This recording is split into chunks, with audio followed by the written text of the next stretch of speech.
and they think that's very important, that #1 pit stall. Jeff. Yeah, the other thing that's important is starts and restarts. Every race here, we see incidences on the front straightaway. Cars get jammed up, cause accidents, get damaged. You do not want that to happen on lap 1. We'll see how they do as the fans treat it to a Monday afternoon race here in New England. We're racing on Magic Mile.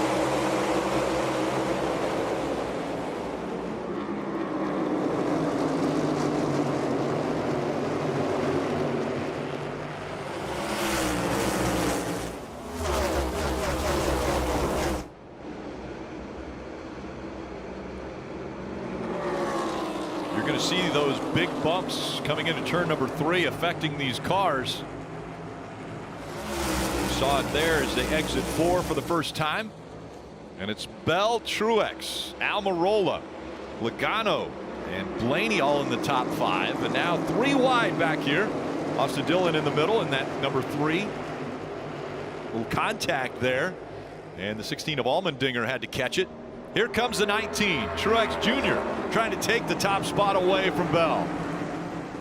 Martin was super fast in practice. Bell pretty quick as well, but Truex, they said he fired his car up before the command today, so you know he's ready to go here in New Hampshire. Crossover move kept Bell in front of Truex there at the start. This is a really tough pass at this racetrack. You would think the bottom lane is the fastest, but not always here. That second and third lane, you just saw the 19 car Truex has more banking in it. A lot of times more grip. You saw Truex use it to make that pass. Yeah, the guy on the bottom just struggles to be able to get to the throttle to accelerate, where the guy on the outside has that ability. You see Truex driving away from the 20 here, putting a little distance there, and Joe Logano easing into this battle for second place in that 22 car. Let's take a look at Almirola on the first lap. Here's the start. Yeah, down into turn 1 and just kind of slides up, takes every bit of real estate available in front of the 45. Luckily, the 45 allowed him the space a little bit further back in the field. You see Chase Elliott in the 9, the 3 right there on the bottom.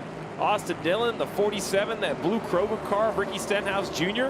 This battle, this whole group is just outside the top 10. Allmendinger has that 11th spot in that white and green number 16. There's Haley in the 31 on the inside of 3 wide again. Yeah, there's a little contact on the front straightaway between the 31 and Todd and the 38 there. A lot of 3 wide racing back in the field. It's pretty tough back here. You see that shot right there, gives you an understanding of how much side-by-side is happening outside the top 10.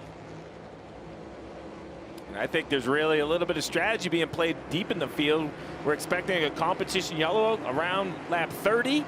I look back and I see the 8. Kyle Busch started in the back, not really going anywhere. Ty Gibbs slowly moving through traffic. Are those cars saving a little bit of tire? Do they plan on staying out at lap 30, or will the leader stay out in front of them?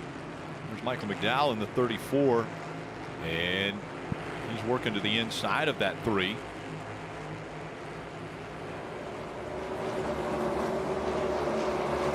Back behind him right here, Denny Hamlin on the inside of the 2, Austin Cindric. Denny struggled a bit in practice. The 4 car as well. Kevin Harvick seems to be struggling a bit with his car up the racetrack. Chris Buescher down on the bottom of the racetrack in the blue 17, trying to take that spot off of turn 2. And you talk about in practice and how the cars drove in. This track is going to change drastically. So if your guy's not running well right now, don't panic. There's no rubber on this racetrack from all the rain, and it's going to change. A car that drives poorly now could be really good later in the race. Easier said than done, Jeff. If I'm a fan, I'm panicking. For a few guys, they're not going anywhere. If I'm driving it, I'm panicking. Harvick looking to the outside here, trying to go 3 wide around Cindric. Cindric almost gives him the room. Gets cleared out across the nose of the 4 car. What a great shot from the Busch Light camera there, as it's right on the front bumper of Kevin Harvick's machine. This shows everyone at home those seams you talked about a couple days ago, guys, between the different paving lanes and how deep and grippy they can be. And take another little look at it here. Like, there's one of those big seams and how it affects the car. Yeah, there's 3 lanes of good asphalt, and above that's old, worn-out asphalt. You definitely want to stay off the older stuff. but there's seams in between each of the three grooves on the bottom. The darker asphalt right here has very, very big seams. You just got to drive right across them. You can't sit on top of them through the corner. Comes William Byron in the 24, going by Bubba Wallace. So Byron up to the 7th spot. And that's an interesting pass to me because the Toyotas had been more dominant here over the past. Definitely had good qualifying and practice speeds. Good to see the Chevrolet there, Byron's car, the Hendrick Chevrolet, moving forward. RFK top, RFK bottom. The 6 of Brad Keselowski battling for 9th. The 17 of Chris Buescher a little bit further back, battling for 17th. I thought Brad looked really good in practice. This is a race that I think a veteran like Brad could kind of show up and win. Maybe not raw speed. He wasn't quite faster than Truex and Bell. But if you get Brad some track position, he is not the type of driver to go make mistakes. He would be very difficult to get by. I want to welcome BuildSubmarines.com on board. That's the onboard camera that we're taking a look at. Really interesting, BuildSubmarines.com. It's actually a hub for people interested in joining this generational effort, which will sustain individuals and families, improve communities, better equip those who serve in America's Navy. So BuildSubmarine.com. And Rick, we thank them for this incredible view of Brad Keselowski as he tries to get by Daniel Suarez here to get the 9th position back. You know, you guys talk about how the racetrack is changing. Steve, also a brand new tire for these crew chiefs to deal with. I talked to Brad Keselowski's crew chief, Matt McCall, before the race today, and he said, you know, it's a really interesting dynamic. You know, there's a lot of cars clearly with a lot of front end speed, but this softer tire is supposed to fall off and degrade through the run so much, Steve, that there are some people who are really focused on the end of the run and making sure they were better there. So how tough is that challenge for crew chiefs when a new tire is thrown at you at a racetrack? I think the challenge, a new tire is always a challenge, but the challenge to me is, do I believe this? We've been trying to find a tire at New Hampshire that has lost a lot of speed and been a requirement to put on under caution for decades now. This flat racetrack, you know, they do lose grip, they do slow down, they do get slippery, but every caution it seems like they cool back down and they take off, and new tires just aren't a big enough advantage to drive through the field.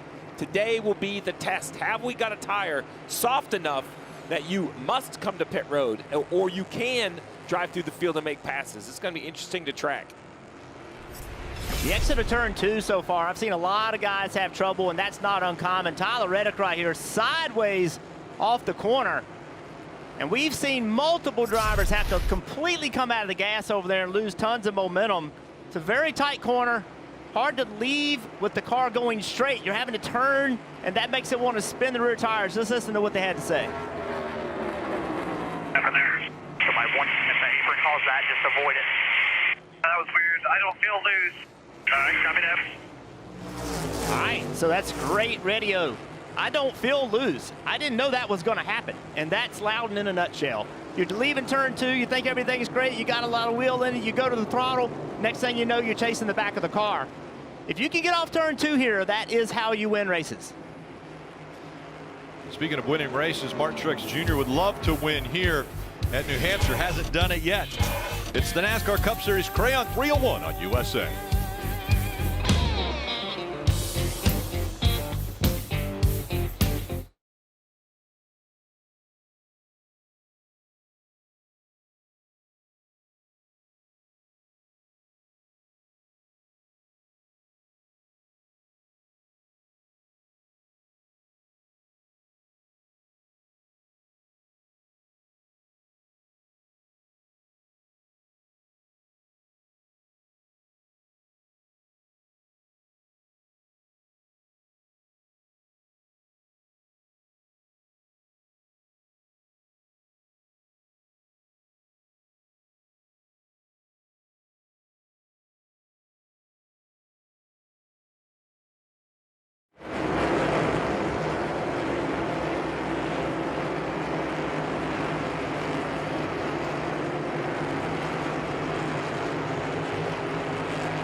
30% at odds.com today.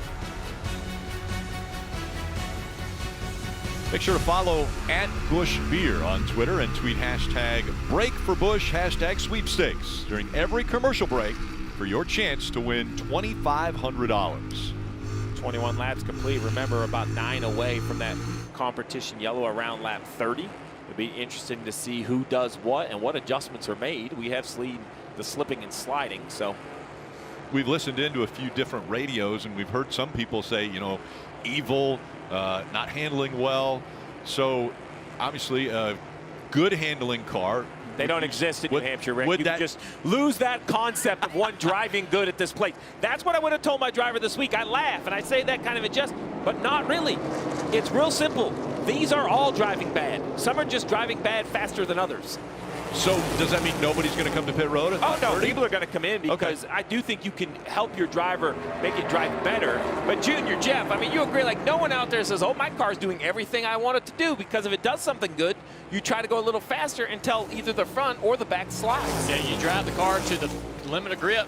Either one's going to slide the front or the back, and there's some great battling here between the 5 and the 2 here, Jeff. The 4 gets around the 2. Now the 5 is trying to make that happen, drives him up the racetrack. Yeah, this is a great example of how hard it is to pass. The 5 is completely underneath him, and you just don't have grip on that bottom groove. And Larson's trying to get him up the racetrack, and they make a little bit of contact. We're going to see that all day. Yeah, that's just good hard racing. It looked like Cindric didn't want to give him any of the racetrack, so he stayed in his position, maybe a little bit lower than he normally would have exited. Well, he's losing positions, and he's trying to stop that. He's trying to find himself somewhere he can find some consistency, and he's going to try to keep this 5 behind him. It's allowed the 41 of Priest to drive up into this battle. Priest definitely one of the fan favorites here. He's from Berlin, Connecticut. And you see how far away the 4s drove from this pack, and the 5 watches that, and he thinks in his mind, you are holding me up. Even though I can't get underneath you right here, I think if I can get by you, I'm going to be able to drive away. That brings up the intensity a little bit. If they do get to battling again side by side, you'll see Larson be even more aggressive. This guy right here, Kevin Harvick, struggled right off the get-go, a couple laps, but now getting in the back of the 17 of Chris Buescher. 4 cars trying to move forward. He has the speed to do it. Steve mentioned the competition caution about 4 laps away. Everybody trying to get as much information as they can that they'll tell their team what kind of changes they want to make for the next almost 40 laps to end stage 1. Harvick's so good here, has a really unique line. A lot of guys, everybody goes into the corner up the racetrack. He stays in that 3rd groove all the way around on corner exit. Watching the leader here, Truex, and you see the gap back to the 20 car, Christopher Bell, 1 second. In 2nd place, Logano's faded just a bit. We see the Xfinity fastest lap turned by Martin Truex Jr. That happened on lap 5, 30.518 seconds, and averaged over 124 miles an hour.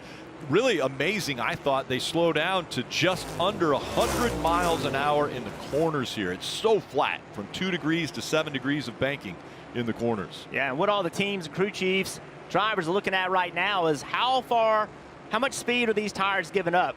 Competition caution in just a few laps. Martin Truex Jr., that fastest lap to what he's running now is about 3/4 of a second. So new tires could be important, Dave. Connecticut-born Joey Logano, a lot of fans in the stands for him today, saying right now that the car just needs to turn when he's off the brake, rolling the center of the corner. Those adjustments will be made on this upcoming stop if he pits. The 31 car, or the 16, A.J. Allmendinger has spun out off of turn 2. Happened, Frank. Just spin. Fun, but I can't tell. I think left rear is down. Left rear is down. He was running 11th. So he had good track position. Didn't lose it. Didn't lose too much track position. Was able to get it going for relatively quickly. Good chance that this is going to end up being the competition caution as well. He's sideways early. Don't know if he got the left front up on the apron there, trying to exit low, but the car comes around really quickly. The drivers have said that, you know, once you do get out of shape, it's very difficult due to the low sidewall on this tire. It's hard to catch this thing as it's starting to spin around on you, and you don't have that side force, that straight right rear quarter panel they've had for decades.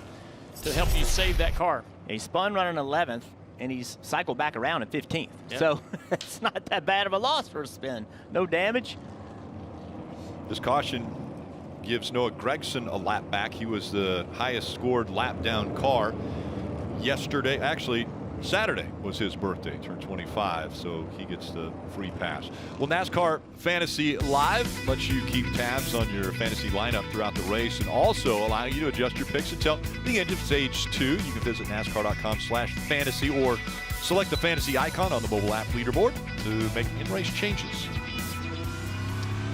I think you're going to see a chunk of cars come to pit road, but it wouldn't shock me to see someone stay out or to see a variety of number of tires. Maybe it's not an automatic 4 tires. I know there's a little more fall off, but the field's so close. The real question is, if you are on old tires, how well can you survive the next 35 or 38 laps? That may be too big of a challenge. That may be the point. Nobody wants to stay out on old tires. Dave. Logano gives up 3rd position now. He'll get at least 2 fresh Goodyear tires and Sunoco fuel. Remember, when he gets off the brake center of the corner, wants the car to turn better. Marty. Both Martin Truex Jr. and Christopher Bell, the teammates, say they're way too free on entry and on exit as well. Talked to Adam Stevens, Christopher Bell's crew chief, before the race. He told me he felt like this #1 pit stall that they got after they won the pole is maybe one of the most advantageous on the entire NASCAR calendar. You see William Byron flash by. 2 tire stop there. A number of teams taking 2 tires, 4 tires here for Christopher Bell. To race off pit road, and Steve, you mentioned it, a couple of guys trying the 2 tire strategy and gaining a lot of spots. It's again racing on a Monday in New Hampshire. So many great historic moments that have taken place around this racetrack. And remember, Crustacean, Loudon the Lobster will be in Victory Lane at the end of this race.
Coverage of NASCAR on USA is brought to you by IT optimization consultants at Crayon. Navigate your digital future with Crayon.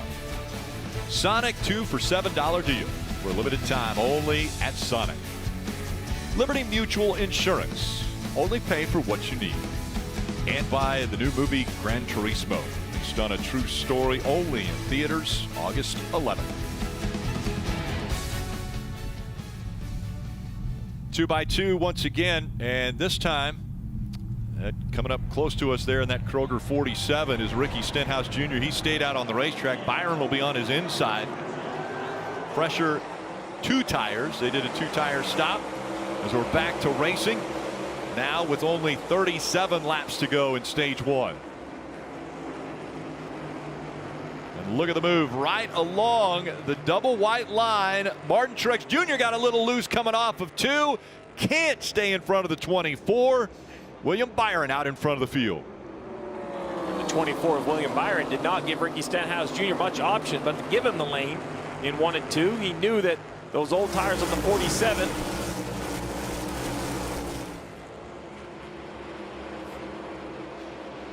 I think when the 47 stayed out, he was running inside the top 15. I'm very confident that Mike Kelly, the crew chief on that car, thought there would be more people behind him staying out. He thought he would have some protection.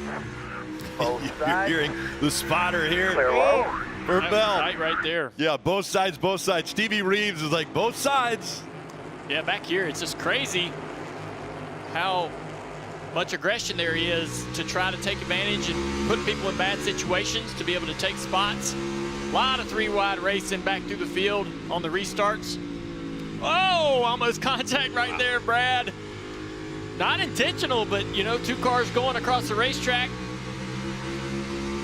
You would think that when you put new tires on, they just blast off with tons of speed, but they don't. These cars at this racetrack slide around a great deal on new tires, and it's the best time to pass. So a lot of aggression and bad handling cars typically adds up to some contact. Cost Christopher Bell quite a bit of track position during this cycle of pit stops.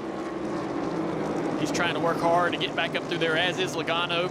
Keep talking about turn 2. Well, look at the 4 car, Kevin Harvick. Leaves the corner, thinks everything's fine. Now all of a sudden the car's sideways. He has to have a big lift, and everybody stacks up behind him. And had the same exact situation on the very first start of the race, Jeff.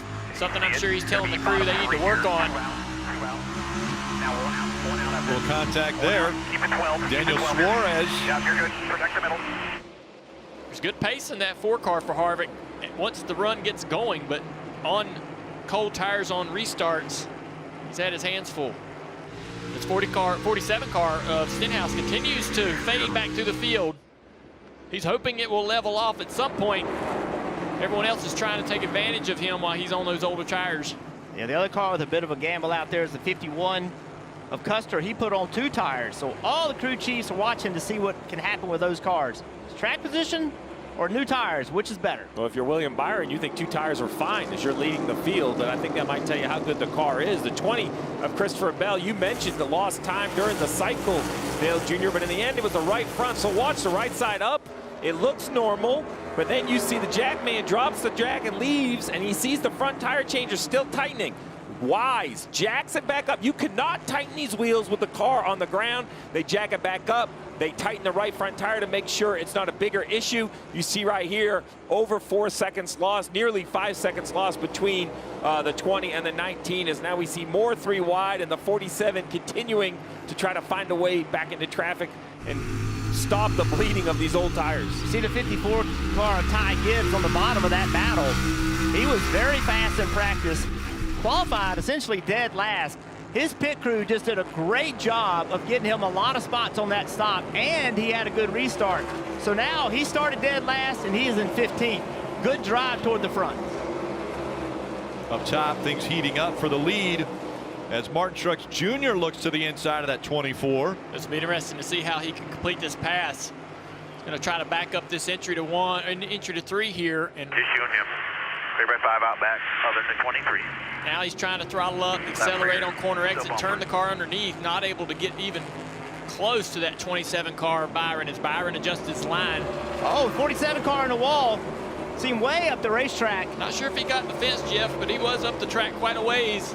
He is fading quickly to the back of this field. Only a few more spots before he's at the very back, struggling with the balance of this car.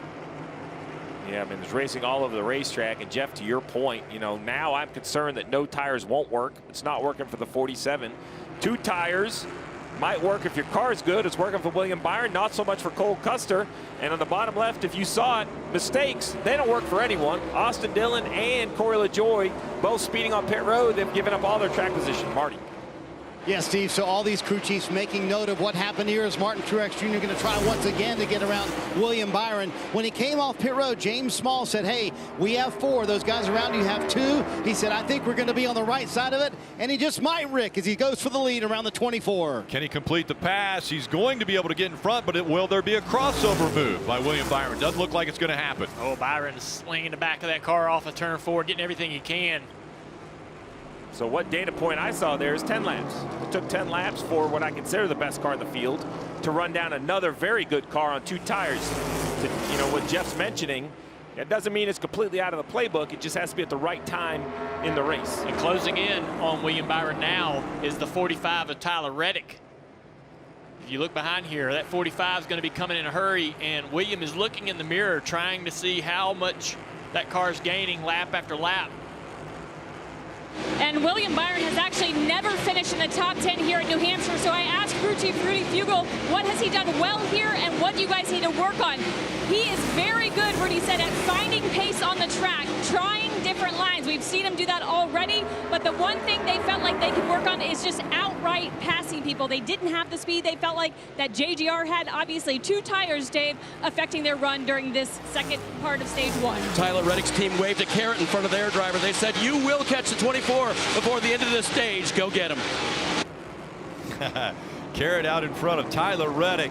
Well, William Byron, the 9 laps that he led, those are the first laps he's ever led at New Hampshire. But now it's Martin Truex Jr. out front.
NASCAR Drive, that's your live race day companion. You're able to follow your favorite drivers with access to their in-car cameras. And then you can choose some alternate camera angles. You can customize your entire streaming experience. Just visit NASCAR.com/drive, or you can download the NASCAR mobile app to watch all of the action. All right, Martin Truex Jr. is out in front, but let's see which drivers are on the move, brought to you by Ashley Furniture. And the biggest mover since the green flag came out at the start of this race has been Ty Gibbs. How about 23 spots? He started shotgun on the field. Rick, we mentioned it. As he slides up in front of the 48, gets a shot from Bowman. We mentioned it during the starting grid. This 54 had a major moment in qualifying. That's the only reason he was up inside the top 15 or 16. Car looked amazing in practice. The 2 teammates of the 19 and the 20 have been unreal since they came off the truck. this could be the type of day Ty Gibbs has been waiting on very early still in his Cup career. Dave. So, Steve, you know how you get by with a little help from your friends. That's what Alex Bowman is doing today because William Byron was so good in practice and qualifying yesterday compared to Bowman. His teammate, they got the setup from them. They put it on this car, and so far, it's okay. Bowman not struggling too badly here on the Magic Mile. Struggling would be the case for Kyle Busch starting at the back of the pack. We teased a little bit that it'd be a show watching him come forward. It hasn't happened yet. Kyle has been struggling with the car being, quote, on top of the track, and he's just trying to keep his momentum and pace right now before they can really work on this Chevy. You're gonna have to sing that line next time, Dave, if you're gonna go with that one. He gets by with a little help from his friends. There you go. Well, the 8, I mentioned earlier, I thought he was saving some tires, going to stay out at the caution. There was a big plan. They're just slow, and that's rare for this 8 team. Randall Burdett has had an unbelievable, really, 2 seasons, even with Tyler Reddick and now with Kyle Busch has continued. And Kyle's first year at RCR has been impressive. We haven't really seen this team completely miss it. And I haven't given up on them yet. Right. The track, where a couple adjustments, the right call, get a little track position. They're never really out of it. 16 now, 15 laps. 16 still, just under 16 to go. As far as the end of stage 1, right along the Toyota onboard of Christopher Bell. Rick, after that stop where they lost 9 spots, Christopher Bell encouraging to his crew, said, hey guys, first stop of the day. We got a long way to go in this race. Interesting radio communication a moment ago, Steve. He talked about how he was free on entry and free on exit. And then they said, you can dial 3 rounds of front brake in it. That sounds like a massive adjustment. But in this new car, is that a big adjustment, Steve? Well, in years past, every driver, every team could build their own brake adjuster. And 3 rounds would seem like a lot because they were trying to make it easy for the drivers to not have to spend a lot of time turning a knob. As part of most of this new car, the brake adjuster is another common item, which means 3 rounds is really a much finer adjustment than what we have seen in the past. The other thing is we don't know what they have set up. They might have had a lot of rear brake into it. So if they're already biased to the back and you go 3 rounds to the front, there's still more than enough adjustment. The word brakes has come up so much. My mind goes back to Gateway when there was big issues with brakes. They were on the brakes hard. They were cooling. Is that going to be a concern here of potentially rotors exploding? Well, it has a potential. This is the style of track. We don't really see that at Martinsville or the road courses where you use a ton of brake, right corner after corner. But here, much like Gateway, the long straightaways, a lot of brake abuse. And you have to kind of like fine-tune your tape because you need to have temperature in the brake to make it work well. And if you misjudge it, Dave, and your car's driving bad and you abuse the brakes, we can't see a failure. So far for Ryan Blaney, not driving bad. And that's good news because when I talked to him and his crew chief, Jonathan Hassel, before first practice, they said we really need to work on our corner entry, especially right here coming into turn number 3 as he gets by Denny Hamlin here. The bumps are bad, and we need to make sure we address that on the first practice. They did that. He qualified very well and is moving toward the front. On that last restart, he was 10th. He's all the way up to 5th now. Bumps definitely an issue when you talk about New Hampshire as they get into turn number 3, and you see just how much those cars go up and down over the bumps getting into 3. Right now, Truex Jr., William Byron, Reddick, Almirola, Blaney, Hamlin, Bell, Suarez, Logano, and Michael McDowell, all a part of the top 10 here in New Hampshire.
fans, NASCAR and the Premier Partners want to thank you. Visit NASCAR.com/thankyoufans to learn how you can win an exclusive diamond experience just for being a fan. See the fans on the backstretch here at the Magic Mile. And Steve, you pointed it out this weekend. You put a little tape around your area so you secure it, then bring in your chairs. It's like going out right there on the grass. Yeah, it's like going out on the beach early in the morning on vacation. You got to kind of claim your spot. Some of these families have been sitting on the backstretch, the same location for years and years. Just an unbelievable facility. You know, I'm from Maine originally, and I remember when the Bear family spent the money to upgrade this racetrack to what we know. We went in the tunnel for the first time, and this before I'd ever been to Daytona or any of the bigger tracks. And this place was like the Taj Mahal. I had never seen a track this big. I had never seen a track this well equipped. I mean, it was truly mind-blowing. I actually watched Mike McLaughlin win a pair of doubleheaders on opening weekend, one in a modified and one in a Busch North car. Dave. Tyler Reddick knows that if you want to be the leader, you got to know what the leader is doing well. Just look at what Martin's doing, his lane and everything, and just let me know what the differences are between me and him. That 1 and 2 is the same amount as a 19 and a little better than him. Yeah, 3 and 4 was very similar. You pulled down a little earlier than him, that's it. That was a comparison to Martin Truex Jr., and Tyler now is trying to apply that, Kim. And he's running right in front of Eric Almirola in the 4th position. And despite having pace, Eric is just battling an ill-handling car. They checked in asking how it was. He said, everything is worse, meaning it's loose center, loose on throttle, loose exit. Just needs major help when they come here at the end of this stage. And it's coming up fast, under 3 to go in the stage. You unfortunately see that 47 just went out of screen. That's Ricky Stenhouse. That old tire not only is going to hurt his positions, but now he's a lap down and not the first car 1 lap down. This is Truex going by him. Look at him shoot up the racetrack here. This is right when he went a lap down, but way up outside of that. They had a little rush contact, asphalt. Rick. Before they got into the corner, they hit each other for some reason. It was interesting listening to the radios. You know, Eric Almirola talking about how bad his car is. He's running 4th. Yeah. I mean, what if how does your car drive? You run 30th. You know what I mean? That's just going to be that kind of day. Cars are going to drive horrible. Track is slick. It's a good little battle right here with 2 to go in the stage. The 20-car Bell a little faster than 12, 12 a little faster than 10, the 10 a little quicker than the 45. The 24 Byron, though, has been able to hold on to that 2nd spot, Steve, so that strategy for those guys paid off better than I think they even thought it would. Yeah, I mean, it proves that if you have a good car, 2 tires will work. What we saw with Stenhouse is, you know, you can't be up by yourself on old tires. A lot of options still available. I think at the end of this stage, we're going to see a lot of Ford tires and a big reset. Yeah, speaking of options, coming to this final lap is where you can run on the racetrack. I see some guys running all the way into 3rd lane, making really good lap time. Spiders are going to be relaying that information to the drivers to make a change for the 2nd stage. This is going to be the 6th stage win for Martin Truex Jr. here at New Hampshire as he comes out of 4 for the final time, and we'll see the green and white checkered flag. He wins stage 1, 58 of his career stage wins. That's the most, by the way. He's been dominant. You see the battle there. McDowell just in front of Larson. Oh, Kyle Busch has got smoke coming out of his car now. A lot of damage to the right side. Yeah, he's hit the fence with the right rear, maybe with the right front as well. He just radioed in, it's killed.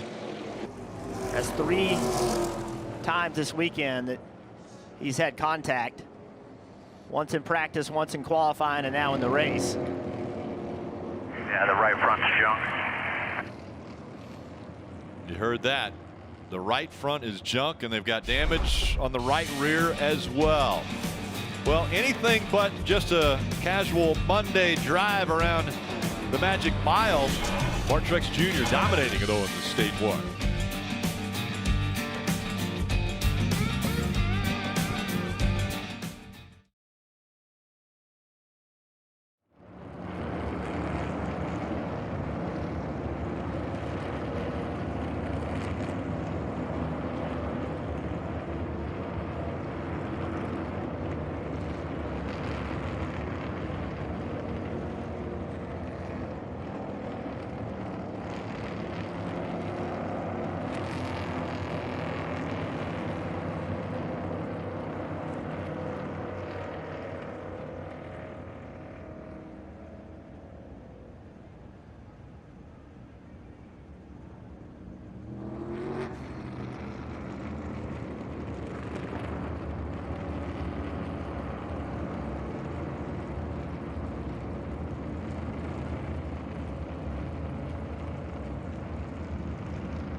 You're watching the NASCAR Cup Series Crayon 301 from New Hampshire Motor Speedway. Winning stage 1, Martin Truex Jr. right at the end of the stage. The 8 of Kyle Busch got into the wall after looking at a few of the replays. The 7 of Corey LaJoie also into the wall. We'll show you those replays in just a moment after pit stops. But first, we'll start with you, Dave. Tyler Reddick gives up 3rd place, Rick, and he will get 4 Goodyear tires and Sunoco fuel. The team will try to match his balance closer to the leader, that of Martin Truex Jr. Kim. William Byron, one of the few who's not complaining about his race car. He said it's good. I just need a little bit more rear grip, but taking 2 might have been the problem. Let's take 4 fresh Goodyears. You saw that right there, Marty. Martin Truex Jr. led all but 11 laps in stage 1, Kim. He said the car hung on better, but still too free at the end of the run. Nice stop by the 19 bunch. Also a nice stop by his teammate Christopher Bell, who will gain 3 spots here on pit road. That first stall and good pit work. Great combination for the 20. You mentioned it, Rick. So you're going to see here kind of at the top of your screen, Allmendinger enters. He's been running kind of high. Just behind him, though, Kyle Busch spins around and backwards. If you wait a moment, here comes the 7 of Corey LaJoie. Another hard contact. Drivers, seems odd. Looks like something might be on the racetrack there, guys. We'll have to take a look. So a couple bent up race cars here.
If you're moving this summer, join the 6 million families who discovered a smarter, more flexible way to move with Pods. Save up to 30% at pods.com. That ends today.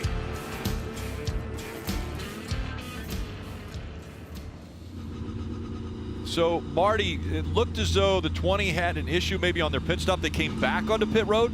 It's been a rough day on pit road for this 20 bunch on a day when Christopher Bell said we must execute with one of our best cars of the year. First stop of the day, they lost 9 spots. On this stop, they left the left rear loose. They came down pit road just now, tightened all the wheels up. Adam Stevens, with a pep talk to Christopher Bell, said, listen, we keep putting it on your shoulders. It is not fair, but we deserve to be up front, and we can't fix that with a mistake. Be patient, but get back up there, and we'll keep you up there this time. Well, it's a struggle, right? Because now there's 225 laps to go, so it's still a lot of time, but time has run out for the 8 of Kyle Busch. We saw the issue hitting the wall there coming at the end of the stage. Kyle Busch unable to repair this race car, and for the 45 of Tyler Reddick. This one, I don't think they could put on the team. It was a pit issue for the 20, but too fast exiting for Tyler Reddick. He's going to be at the back as well. This second stage, very important to a pair of Toyotas. And we also saw the 78 back there with the 45. Also caught for speeding was B.J. McLeod. So now up front, it's common names: Martin Truex Jr., William Byron. They make up row number 1. Just behind them, Almirola and Blaney. Then it's Hamlin and Suarez. As we come back to the restart zone, stage 2 underway. Almirola really aggressive. I'm sorry, that's Keselowski. Very aggressive on the bottom, making it 3 wide. Going to see that all day. The restarts here. And he throttles up, slides right in front of the 99. So that's a win. That's a spot gained by that aggressive move to the inside. Ty Gibbs back here in that 54 up the racetrack. See, Bubba Wallace looked to the inside there of Suarez. Couldn't make the pass happen. 3 wide there with Harvick in the middle. Here comes a 5 of Larson to the inside of Brad Keselowski. Oh, contact with the 54 all the way up the racetrack. Keeps it out of the fence. Coming back down the racetrack, though. Will they give him room? Going to race hard around the outside of the 48 of Bowman.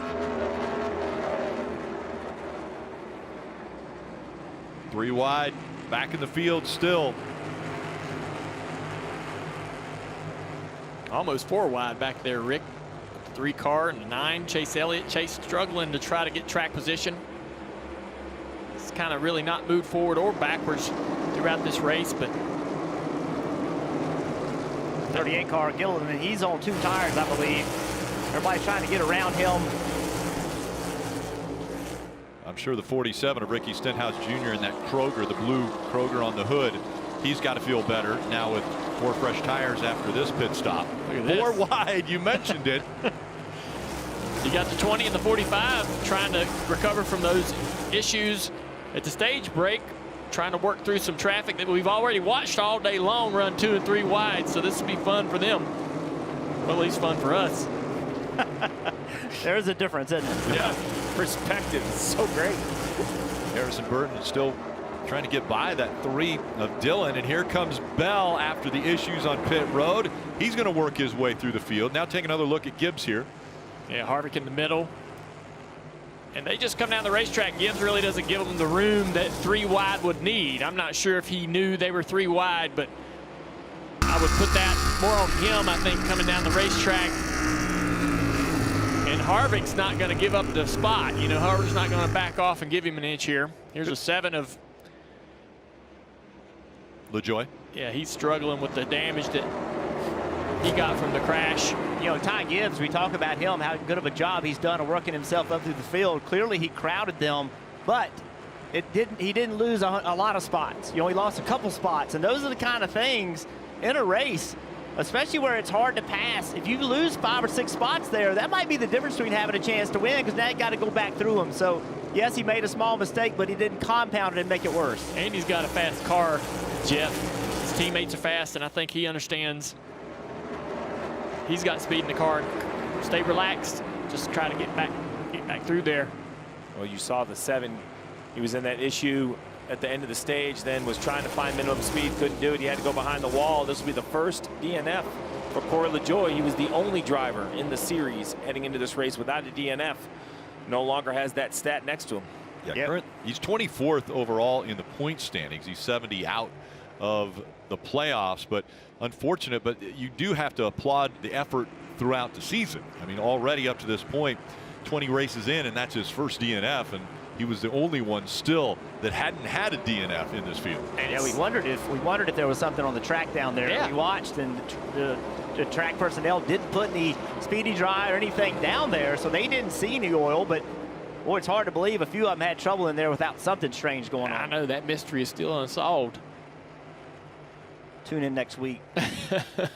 Unsolved mystery with Jeff and Junior. We might not know till the end of the race, you know, that somebody had an issue or something was coming out of a car. Interesting here, Reddick on the inside of Dillon. And top of the screen, the 24 now on equal tires with everyone else running in 3rd place, and Denny Hamlin as well. This 11 car, I didn't see the speed in Denny's car that you typically do at New Hampshire, but here we are in the race. He's plenty fast, moving that car through the field, using strategy on the racetrack, but also able to pass cars. Yeah, I talked to this team a little bit after just what you saw, right? The speed in practice wasn't quite what I expected, and it seemed like they had maybe gone down a little bit different road than the 19 or the 20. And my words, not theirs, it sounded like they came back to that road of the 19 or the 20. So I'm not sure what setup item it was, but I think the 11 has got a little bit more standard of what we see here at New Hampshire, Marty. Steve, that's a very fair way to describe with the setup things they made or changes they made this morning. Denny Hamlin trying to get third right here. When they made that 2-tire stop a moment ago, Denny was animated, said, man, I am struggling. And Chris Gabehart calmly walked him through, said, hey, I know you're not happy right now, but where you're at, we still gained 5 positions from where we were on that 2-tire stop. So the message was very clear from the driver. Let's not do 2 tires later in the race, but that first 2-tire stop worked out for him, Kim. Well, Marty, you have to go deep in the field to find Chase Elliott, currently running in the 22nd position, and New Hampshire has not been a great track for the driver of the number 9. Last year's runner-up finish, he told me, was a little bit of an anomaly. He did not know why he did well last year. I talked to crew chief Alan Gustafson, and he said this is just a track where Chase is very picky about what he wants in the race car, and we can never seem to get it perfect. Right now, Chase just complaining about no turn. He's loose in, loose off. That last stop, they took a long time to get adjustments. Alan telling the team we put all of the pieces of the puzzle together. Hopefully we can do something with it now. But right now, Chase Elliott's still mired back in the 22nd position. A lot of work still in front of the 9 team. Interesting up front, you have Martin Truex Jr., who's never won here before, and then in second, Almirola and Hamlin both have been to victory lane here. Yeah, and see right here, Ryan Blaney was looking below the 24 of Byron. I need to do a little cleanup. I thought the 7 couldn't maintain minimum speed. I was incorrect. They reached minimum speed, which allows them to go to the garage, repair the bent suspension items, and return. So they have a chance to keep the lack of DNF streak continued. So we'll have to see. Standing by with another driver who unfortunately will not continue, Dave. Yep. Kyle, we know you were struggling, but it was weird to us. Was there something on the track or something? No. Back with right rear grip the whole time I've been here. I've been able to get the right rear feel in the racetrack, and you're just suffering along trying to keep it under you as much as you can, and we were getting late in that run, and I was trying a different line, and it was too high. I just didn't like to be that high on entry. I couldn't give it wheel and have the right rear stick, the lateral grip that you need. So hate it for our Lenovo group. Our Chevy stuff was a little off this week for us anyways, and so we'll get back to it. Thanks, Kyle. So there's part of your mystery solved, guys. Nothing on the track, just trying a different line. So it didn't take all the way until next week to solve that mystery. Dave's on it. Dave got us answers. Dave is cutting edge. So is Martin Truex Jr.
NBC Sports coverage of NASCAR on USA is brought to you by Progressive Insurance.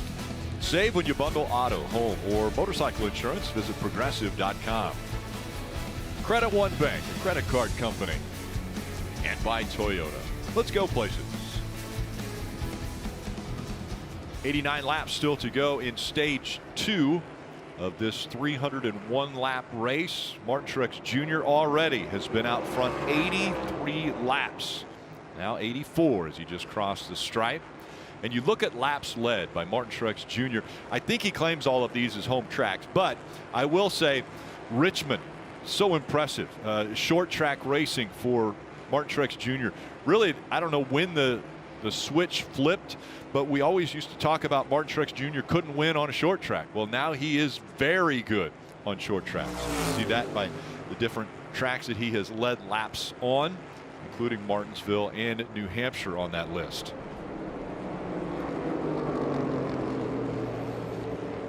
Let's get a few updates from pit road. Again, 87 laps to go in stage 2. Start with Kim.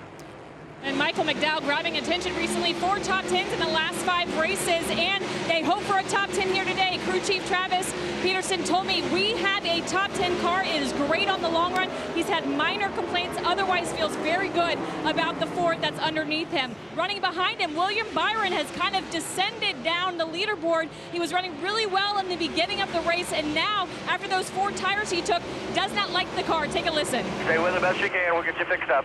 Yeah, we got to be probably prayer that when we started, it's awful this way. Yeah, 10-4. I see it. Sorry, man. Hold on all you can. Try to find something different. So Rudy Fugle had made an air pressure adjustment on those 4 fresh Goodyears he took at the end of stage 1. They're going to go back on what they're going to do next time he comes down pit road, Marty. Kim, you saw the playoff leaderboard just a moment ago. Bubba Wallace, who was so good here at New Hampshire last year, finished 3rd in this race, has been struggling today. Their biggest complaint, brake shake. So Jeff, help explain what brake shake is and what it feels like behind the wheel.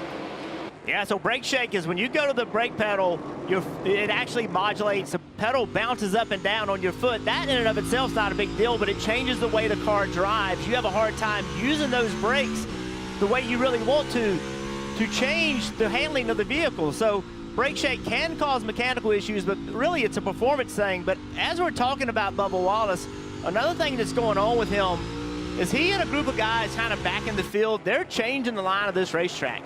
They are way up. Watch Bubba Wallace as he enters the corner. He enters really high. That's actually one of the lowest he's been in a while. Look at his exit. Really leaving high, and it's starting. That's what Kyle Busch was trying to do. When we saw him wreck, the guys in front of him were running that. He saw it. He tried to open that entry up and open it up a little bit too much, or his car was too loose. But the outside of this racetrack is starting to fire off. When we say no passing here at New Hampshire or tough passing, don't tell Christopher Bell. 18 spots since the restart. Let's talk about brakes. New Hampshire, St. Louis, we've seen brake issues a few places and brake shake and how it works. Well, let's take a look at our virtual Toyota car and describe the brakes on these next-gen cars. We're going to take a closer look. Certain brakes are specified by the series. The caliper, that red area, it's required. The rotor, this area right here, required. The one thing that's an option, the brake pad itself. That could change for different drivers. Some shake worse than others, and you see with the new 18-inch wheel, still very little space because everything has gotten bigger. So how do you adjust it?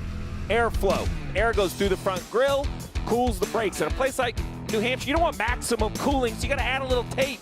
Because as silly as this sounds, when you see those bright red rotors, that's what you need. These brakes like to operate well north of 1,000 degrees. Really 1,300 degrees is the optimum area for brake temperature, for pad interaction with the rotor. The concern is, you mentioned it, what happens in St. Louis? I add a little tape. Now my car doesn't drive good. Now I'm stomping on the brakes get too hot, and you can physically get to the point where the rotor grows, contacts the caliper, and explodes. It is violent, it is catastrophic, and what we saw at St. Louis, this right here is the 7. Hocevar was on it, but right here, take a look at this. This is hard to see, it's a little blurry. That right there, that is the rotor that has exploded, gone through the hood, through the wheel, through the tire. The 7 goes straight into the fence. So when we talk about brakes and brake failures, It's not necessarily at the heaviest braking tracks. It's these tracks like New Hampshire where cooling is very hard to manage. Listen, next week at Pocono, another braking concern. Long straightaways, heavy braking. Kevin Harvick now moving into the top 10 with that pass on the 99, and right behind him the 20. We've talked about Christopher Bell driving through this field. He and Reddick both recovering from some pit road issues, but the 20 making it look a little bit easier. Reddick only plus 11 positions in 20th position right now. Christopher Bell up to 11th and chasing after 10th. Riding along with the Freeway Insurance on board of Daniel Suarez. He's another one of those drivers whose entry is a little bit higher. Jeff, you just mentioned a different line. Yeah, it's a lot of guys, Rick, a lot of guys way back in the field. The 9, the 43, several cars that are really struggling are way up the racetrack in turn 3 and 4 especially. And there's some old sealer up there that has never been ran on, except for maybe by the modifieds when they run here. And if you get that hot and tacky, there is some grip. This newer asphalt in the lower 3 lanes, the older asphalt in the higher lanes, but the older asphalt has that sealer, and some cars are actually getting up there and finding some pace and making that work. That reminds me of like how we used to run this track around 2000, 2001, 2002, when this whole track was sealed. We chase after that sealer because it gets gummy and grippy. That's way up the racetrack. These guys have never really been running up there. It's the first time I've seen this, and I can't remember how many years, but it's really only the back half of the field. Truex and all these other cars either haven't seen it, don't need it to find speed, but will it be something somebody in the top 5 can utilize? I'll be surprised, but some people are making some decent speed up there in the back of the field. Yeah, you're more reluctant to try something when you're running in the front because if it doesn't work, it's catastrophic, like we saw with the 8 car. So you don't really want to take that chance at this point in the race, Dave. Thanks to Advent Health for these great shots of Ross Chastain. Wow, working that car. Mostly today, he has been tight in the center of the corner. That's why he hasn't gone anywhere. And where he started, way in the back. Had a funny thing to say about that. He said, it's amazing, Marty, when something like free in qualifying can be so costly. He started 31st. Dave, it's just crazy that 33 laps into this run, Christopher Bell is plus 19, trying to track down Kevin Harvick for the top 10 right here. We mentioned that speech by Adam Stevens to his driver after that pit stop in the heat of the moment. Here's what Adam Stevens said. Keep putting it on your shoulders here. Not fair, and it ain't fun, I can tell you that. But we can't fix it with a mistake. We got to plod back up through there, take our lumps this stage, and get back up in front where we belong. There you go. Adam Stevens, rarely that animated on the radio, but wanted to make sure his driver took care of the car going through the field, and it's been a masterful drive for Christopher Bell so far in stage 2 here, Jeff. But what if you're the driver? What are you thinking? Your pit crew so far today is 0 for 2 on pit road. They've cost you spots every time. What can you do to maybe help them out? Anything? All you can do is be positive. You know what? Yelling at them is not going to work. They're trying as hard as they can. They've made some mistakes. And like Adam Stevens said, don't make it worse. Don't take a bad situation trying too hard and make the situation worse. And right there you just heard, good lap, fastest on the racetrack. And by the way, he was 0.2 of a second faster than Martin Truex. That's the other part, Junior. If you make mistakes on pit road early in the race and I got a fast race car, I can make it up. You have a bad pit stop with 50 to go, I'm done. So right now, Christopher Bell with a fast race car, his day is far from over, can still win this race. And he could remind the team, oh, by the way, you guys remember, we won this race by 5 seconds last year.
Written and directed by Christopher Nolan, Oppenheimer is an IMAX shot epic thriller that thrusts audiences into the pulse-pounding paradox of the enigmatic man who must risk destroying the world in order to save it. Only in theaters, July 21st.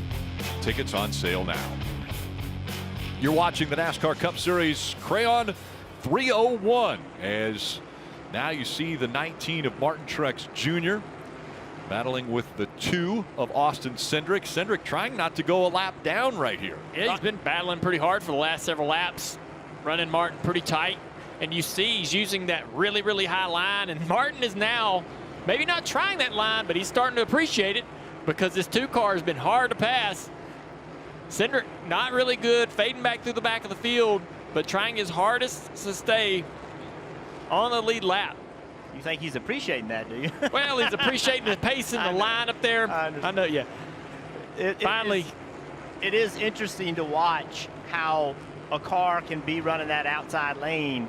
And honestly, when the 19 caught the 2, the 19 was probably 4/10 a lap faster. The 2 got on the outside of him, and he couldn't do anything with him. Watch Tyler Reddick here on the outside of the 31. And again, the back of that car coming around. You mentioned this earlier in the race, Jeff, off of turn 2. Again, off of turn 4 here, the 45 loses the back of the car. Good save. Gets back to work. Right there around Ross Chastain. Looking back from the Advent Health onboard camera of Ross Chastain. And once again, Ross Chastain, he is going where no cars have gone before, way up the racetrack when he goes through turn 1 and 2. I love to see it. I love to see the racetrack get wider and wider and provide you with a lot of opportunities because it means cars can get out of dirty air and not have to follow each other when the grooves are 3-4 lanes wide. But still, yet to see anybody in the top 5 really utilize these grooves to find speed. Starting to happen though in the backside of the top 10 with Kevin Harvick. He's got a fast race car and he's been up there making time. And he's not, you know, he's drove away from the 20 of Christopher Bell, who we think is one of the best cars in the field. Watch this 4 car. We've seen it here before, but the Fords have struggled this year, but this could be a great finishing, great result for the 4 car today. His teammate, Eric Almirola, still hovering in 2nd place, 4 seconds behind Truex. Yeah, Junior, been a solid day for Stewart-Haas Racing so far, watching all these lines around the racetrack. Also starting to watch pit road. So, Steve, you open up the New Hampshire playbook, right? This stage, 115 laps. Normally, you would want to go, you know, it's pretty far into the run, right? But tires so critical today. These Goodyear tires, brand new, are worth a lot of race time. So, would that make you want to split the stage maybe more in half and change up what you've always done here at New Hampshire? Well, it would make me want to, but it's going to be a very tough decision. I won't be first. I don't think it's a bad call, but much like the 47 in the first yellow, who's the only guy to stay out on old tires, I don't want to be the only guy to pit early. So if you are going to split it in half, you're going to come in about, I don't know, about 7 or 8 laps. About 8 laps will be halfway through this run. The other option for guys that are trying to save a lap, we talk a lot about the leaders and how you win the race. And that would be the case for the 4 car or for the 19 car crew chief. If you're trying to save a lap, you can run all the way to the end of your fuel run, come in and just take 2 tires and a splash of gas and try to connect the dots. That's going to hurt your track position, but it might save a lap, Dave. Kevin Harvick has been working hard, running in the 9th position. You're on board now thanks to Busch Light. And he's been trying that higher line. And Brake Jr. told me it was the 4th groove. There are 4 grooves here at the Magic Mile. He was told that is working well for the leaders, so he went up there and tried it immediately. The team came back to him on the radio, said that was a good lap. And 2 laps ago, crew chief Rodney Childers radioed back to him, really good lap. So he's finding where to go. Kim, that's what the veterans do to get to victory lane. And Michael McDowell's team is paying attention to what you just described, what Harvick is doing. Take a listen what they told their driver on the radio. Yeah, the 4 car is doing exactly what we watched in that video. Low entry, letting it wash up, and just staying up there. At times you're better than him in 1 and 2, depending on how he hits it. 3 and 4, you're pretty even to sometimes better. Right this lap, you're pulling away from him. So you heard that direction from the team. Right now, Michael, though, has said he lost all turn in the middle and 2 loose off, can't quite put the car where he wants it.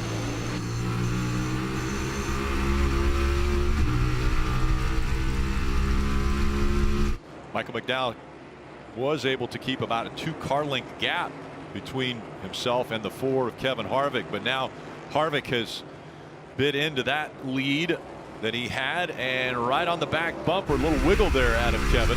So now this is where it gets really difficult. Kevin's gotten fast running high, but now he's going to have to pass on the inside. So all the things that he just worked on to get his car to do what he wanted to do, well, he did it anyway. He just drove in there and was able to pass him. But that's what's so difficult about this racetrack. In line. He'll push you. Still in line. All clear. All clear. When it gets wide, it gets very difficult to pass. Dave. So Tyler Reddick and team heard Marty and Steve's discussion. Here they come to get these tires off the 45 to fill it with Sunoco fuel. Remember, he was coming from the back of the field after a speeding penalty on pit lane. He starts a cycle of green flag pit stops. It is going to be busy and busy quick. Unless you're trying to save a lap, you better pit the next 1 or 2 laps, Marty. A lot of eyes on this stop. Christopher Bell, clearly one of the best cars here today. All he told Adam Stevens was, I need a little help on exit car, just a little bit too free. William Byron also on pit road, Kim. That's right, Marty said, I'm getting a vibration on brakes. We need to go the other way on adjustment. A little bit of a traffic jam there with Justin Haley. Justin Haley in just needs more rear stability on that car as they make that chassis adjustment you were about to see. And there was contact made, pretty hard contact on the inside of the 24 of William Byron. It looks like the right front is okay, but take a look at this. So when you talk about responsibilities, that is the 24's responsibility to wait. The car leaving does not have the right-of-way. The right-of-way is to the car entering. The crew chief of the 24, Rudy Fugel, needs to hold his driver. I've done it. We've all done it. Very hard to do, but it's the responsibility of the car leaving to give the car entering the right-of-way. Dave. Joey Logano said he needed some lateral grip for this 22 Mustang, so he'll get his 4 Goodyear tires and Sunoco fuel. Kevin Harvick is on pit road as well in his Mustang. He too will get 4 tires and fuel. And also Ross Chastain, you need to know, ran long in his pit stop. It'll be the 1 car taking a little bit longer. They had to back him up. And you saw we really quickly got to the 51. I think he had a flat left rear tire.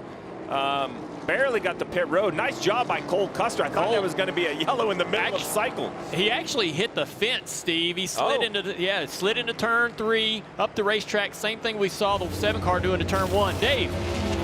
12 car building tighter in the center. He'll get an air pressure adjustment for that. Marty. Denny Hamlin told Chris Gabehart, we got half of the forward bite that we needed. We need the other half of the forward bite. He leaves pit road. His teammate Martin Truex Jr. coming down pit road right now. Truex about to hit his stall. His only complaint, the car just a little bit too free at the end of the run. They continue to make it better with every stop. James Small has been hitting them out of the park today. We'll see if Truex can continue to deliver on the track as well. Kim? As Eric Almirola makes his stop, just battling handling issues, still a little bit too tight center, and then 3 off. They make an air pressure adjustment, 4 tires, Sunoco fuel for the number 10. Well, on the way onto pit road is about a 3-second lead that Truex had over Almirola. Looked to be pretty similar pit work. Well job by the 19. Well done as he blends. You're going to see the 10 kind of back of the distance. I actually think the 19 might have gained a little time. I agree. Really good work by the 19 pit crew. And you see on the left side, 9 of Chase Elliott now leading. So, you know, why? Well, we haven't really talked much about the 9 today. He's trying to find something. Now he comes to pit road. He was trying to hope for a yellow, I'm guessing. That's why they were running long, but they were just losing too much time to the new Goodyear tires. Kim. And the last stop, they stayed on pit road long. They made some major adjustments to get the car right. Still not exactly where Chase wants it. He just needs more rear security, more turn. Basically, what everybody is saying here today, slight air pressure adjustment on those Goodyear tires that Chase is taking. It has just been, hate to be this way, just a quiet day for the 9 car. Yeah. This is the replay here of the 51, Cole Custer. A little bobble right there. Oh, man. Right up into the wall. Here's the 23 of Bubba Wallace. He misses his pit stall just a bit, has to back up. Those are the small things. I know they're just easy mistakes to make, but those are the small things that add up that can really take you out of a race. 19 back to leading. The 3 of Austin Dillon, who is yet to come to pit road. Remember, he had that speeding penalty earlier, trying to find a way to recover. 43 of Eric Jones in 4th, also just trying to find a little break here, maybe catch a caution.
NBC Sports coverage of NASCAR on USA is brought to you by Pods. Moving this summer, save up to 30%. Pods.com today. And by IT Optimization Consultants at Crayon.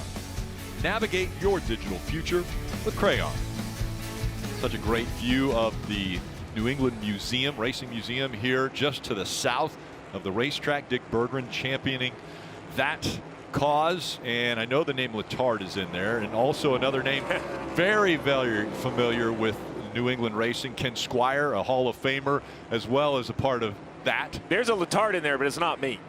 There's a Don Letard in there for sure. My dad built race cars in New England. He's the one that brought me to racetracks, much like Ken Squire's Thunder Road. Since everybody say, hey, what's your memory? Dale Jr. talks about his memory. I don't have a memory, not at a racetrack somewhere in New England. So great what Dick and everyone is doing down at that museum. I saw a Dave Dion machine in there.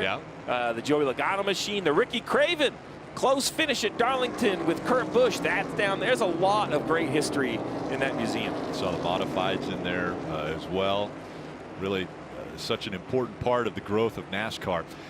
Martin Truex Jr., we mentioned that name, and there's another look at the museum there. Like I said, just a little bit south of the racetrack here, and you look at all the campers. Oh, it's beautiful. Remember, this is Monday. So I had to pinch myself and remind myself it was Monday. On the way in, there was traffic, there was a crowd, there was campers. I'm going to applaud these New England fans. I know it was awful yesterday. The weather, the forecast, it's really tough to find a way to come back on a Monday. They've done it.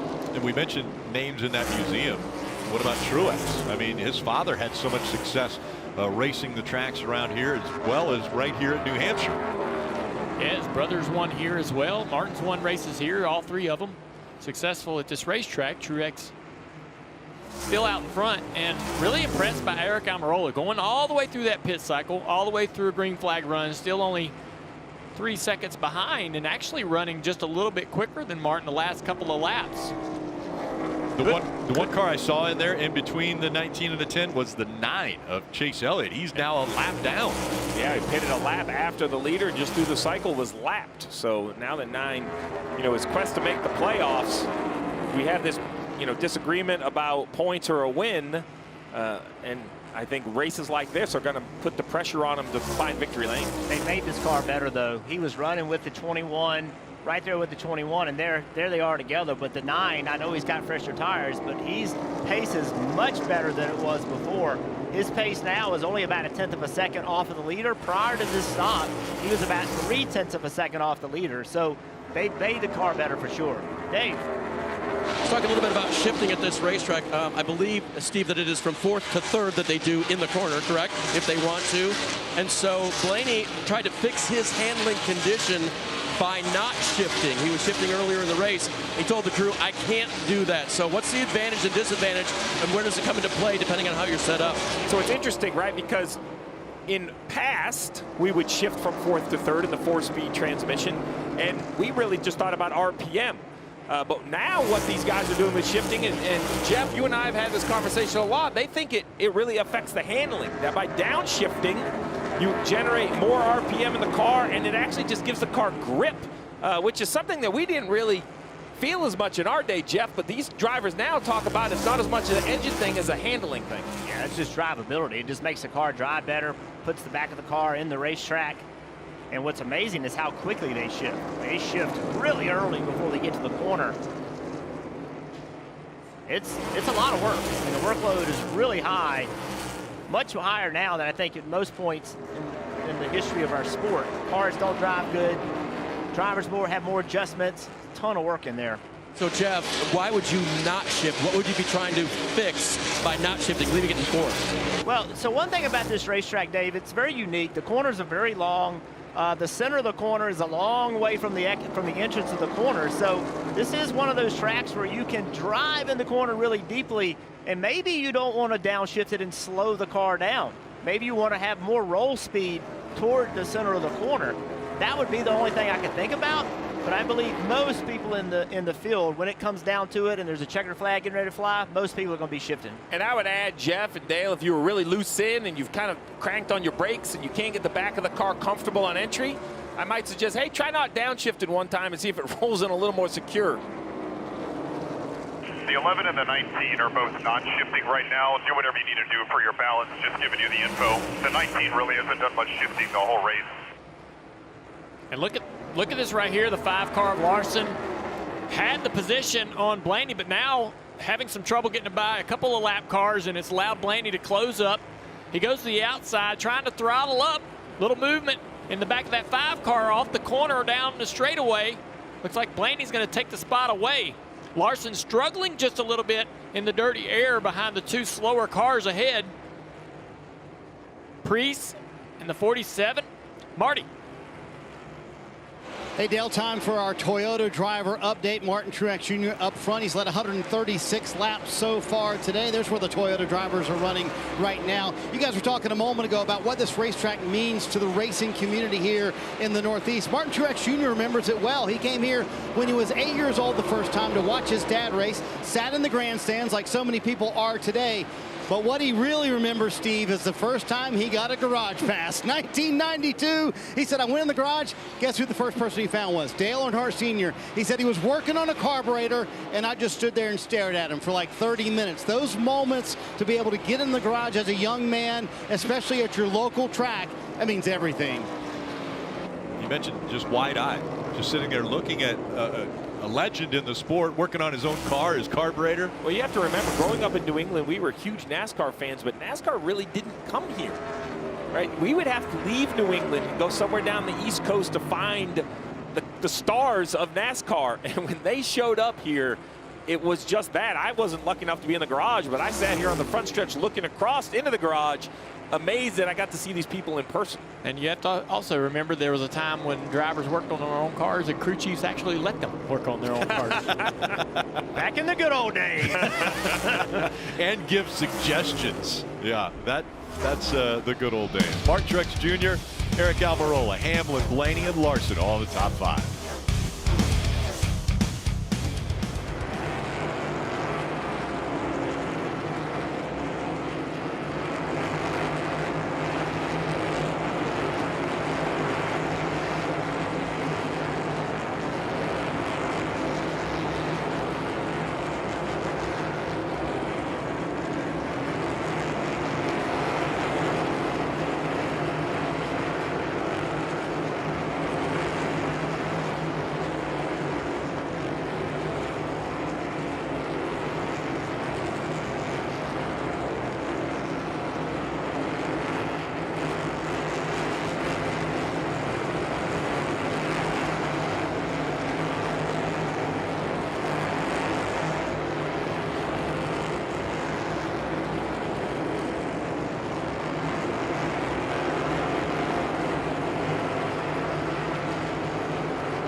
Take a look at this. Bumblebees taking over the fan zone at New Hampshire, allowing fans to get an exclusive up-close look at the Transformer. And you see joining the fun is Optimus Rex, keeping an eye on the track as drivers and fans get a look at Turn 2. You can buy or rent Transformers. Rise of the Beasts on digital today. Get over an hour of bonus content when you buy on digital. Available at participating retailers. Rated PG-13 from Paramount Pictures. Brad Keselowski, we're looking back on driver of the 6 as we're seeing Martin Truex Jr. closing in on the back bumper of Bubba Wallace. That will be to put Bubba Wallace a lap down. Currently, there are only 18 cars on the lead lap. The first one a lap down is Chase Briscoe in the 14. Well, you mentioned Chase Briscoe right here in the 14. It's a little bit harder to see, a little bit different colors. That mobile, that black and gold, black and yellow. This, at the top of your screen, if Wallace gets lapped, then this isn't for the free pass. But currently, this is the free pass battle. Chase Briscoe, Harrison Burton, Chase Elliott, and it is a knockdown drag-out. They have been not quite pushing and shoving, but taking each other's line lap after lap. With 26 to go, they're cheering Bubba Wallace on, trying to keep him in front of Martin Truex Jr., Kim. And they've actually gotten that car better for Chase Briscoe. Early on in the race, he was just way too loose when he picked up throttle and just left too much rear. And now he's saying the car is better. It will tighten up when it needs to, but it will also give him drive off. It takes about 10 to 15 laps to wake up, is what he's telling the team. So the longer the run, the better that 14 car of Chase Briscoe. Also just behind them, one lap down, is the 31 of Justin Haley. He's running 22nd right now. And I think we need to, point out that we talk about staying on the lead lap. 22nd. And he's the 4th car one lap down. Martin Truex Jr. is just putting a torrid pace on here, doing what you want to do, right? Lap as many as you can. Try to eliminate them from contention. That helps crew chief James Small late in this race. So this is a racetrack that has late yellows. Do you pit? Do you take 2? Do you take 4? The more cars that are on the lead lap makes the decision for the leader more difficult. And you would think that Bubba Wallace is holding Truex up, but Truex just ran the 2nd quickest lap that last time by. Bubba Wallace actually ran the 5th quickest lap the last time by on the racetrack. So while he is stuck behind Bubba Wallace, they still are putting good pace on. The 43 of Eric Jones is going around in turn 4. He got into the wall just a little bit in the middle of the corner. And that battle that you talked about, Briscoe, he will be the first car lap down.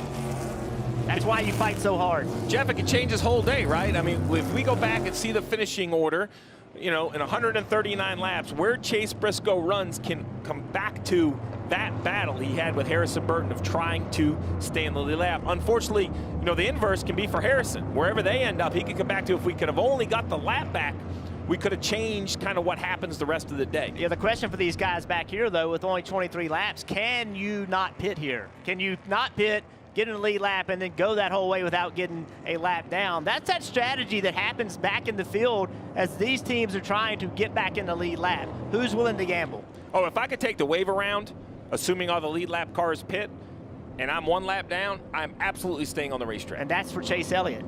Chase Elliott in that championship battle trying to make the playoffs. This is a decision that he and his crew chief are going to have to make right now.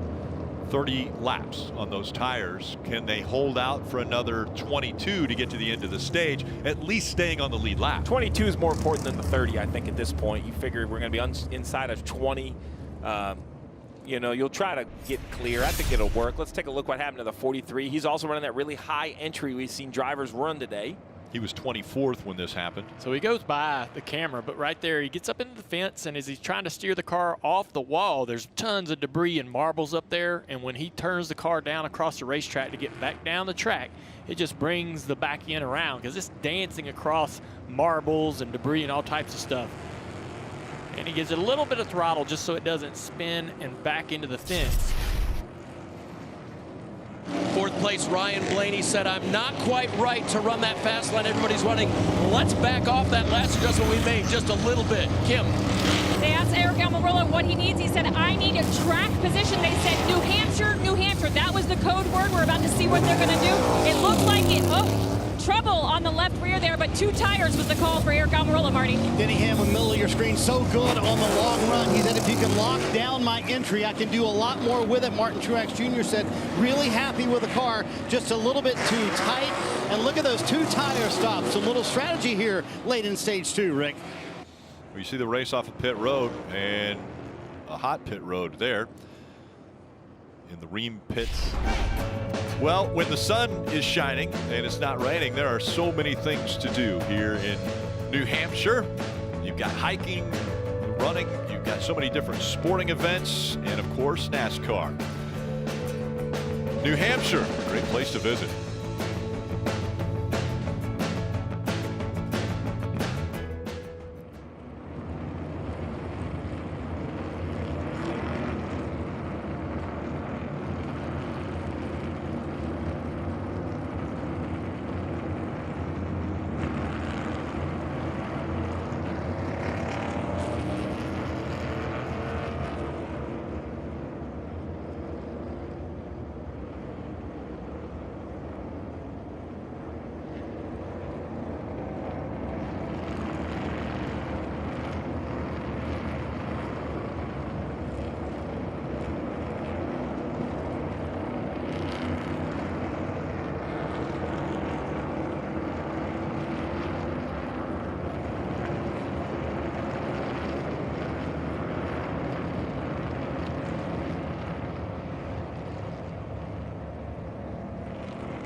Next weekend, it's an IndyCar doubleheader on the short track in Newton, Iowa. That's Iowa Speedway.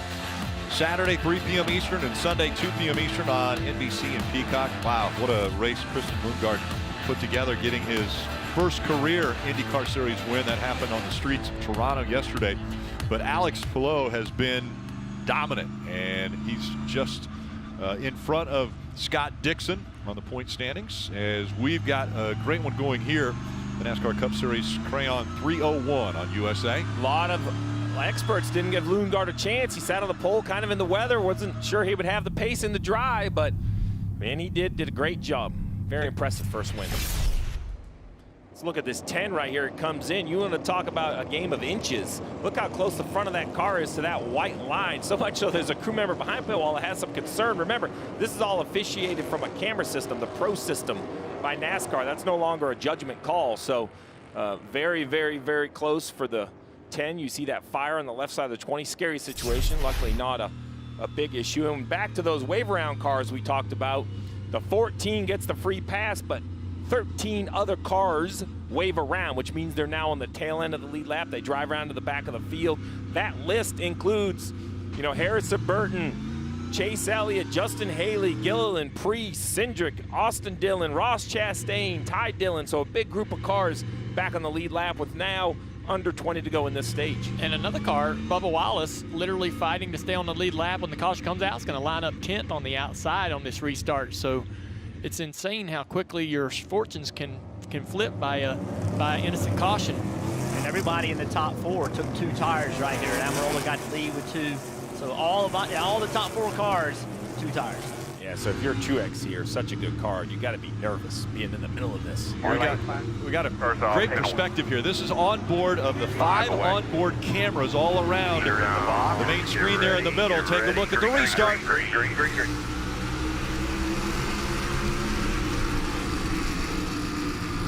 I was focused on Brad Keselowski. I've got to tell you, it looked like he took the hardest left turn. Oh, the 10! All the way up and into the wall goes the 10 of Eric Almirola. Caution comes out. Big damage on the right rear. Clear down now. Caution's out. I don't know if that right rear tire is broken from the damage or the contact, or whether it was coming off the race car. Broke. Yeah, it's like, Your right rear. like the right rear like the right rear tire wheel was coming off of the car because of one of the lugs maybe not tight. Almirola's wasn't tight. You just heard Almirola's last win was here. That was 69 races ago, back in 2021. Man, they were running so good today. This is going to be a big disappointment for this team. Kim. And during that stop, you saw the issue with the 10 car and the fact that the rear changer was having a little bit of trouble. After that stop, Eric asked, did we get them tight? They told him yes. Then just now after this incident on the radio, he said, how did this happen? Drew Blickensurfer, the crew chief, said the lug wasn't tight. That's so disappointing. You said it, Junior. They had a fast car, a real shot to win this race. Let's go back and watch what happens. See Eric Almirola at the front of your screen. Starts to throttle up, and he can feel it right away. It's starting to come off and starting to smoke on the quarter panel, and he locks down the front. It's like driving a forklift at that point with the rear of the car just steering around uncontrollably. That tire's trying to work its way out of the wheel well. And it's horrible for the 10 car shot to win, and all those guys that you just look at the right rear wheel, look at the right rear tire. I mean, it's off the car essentially.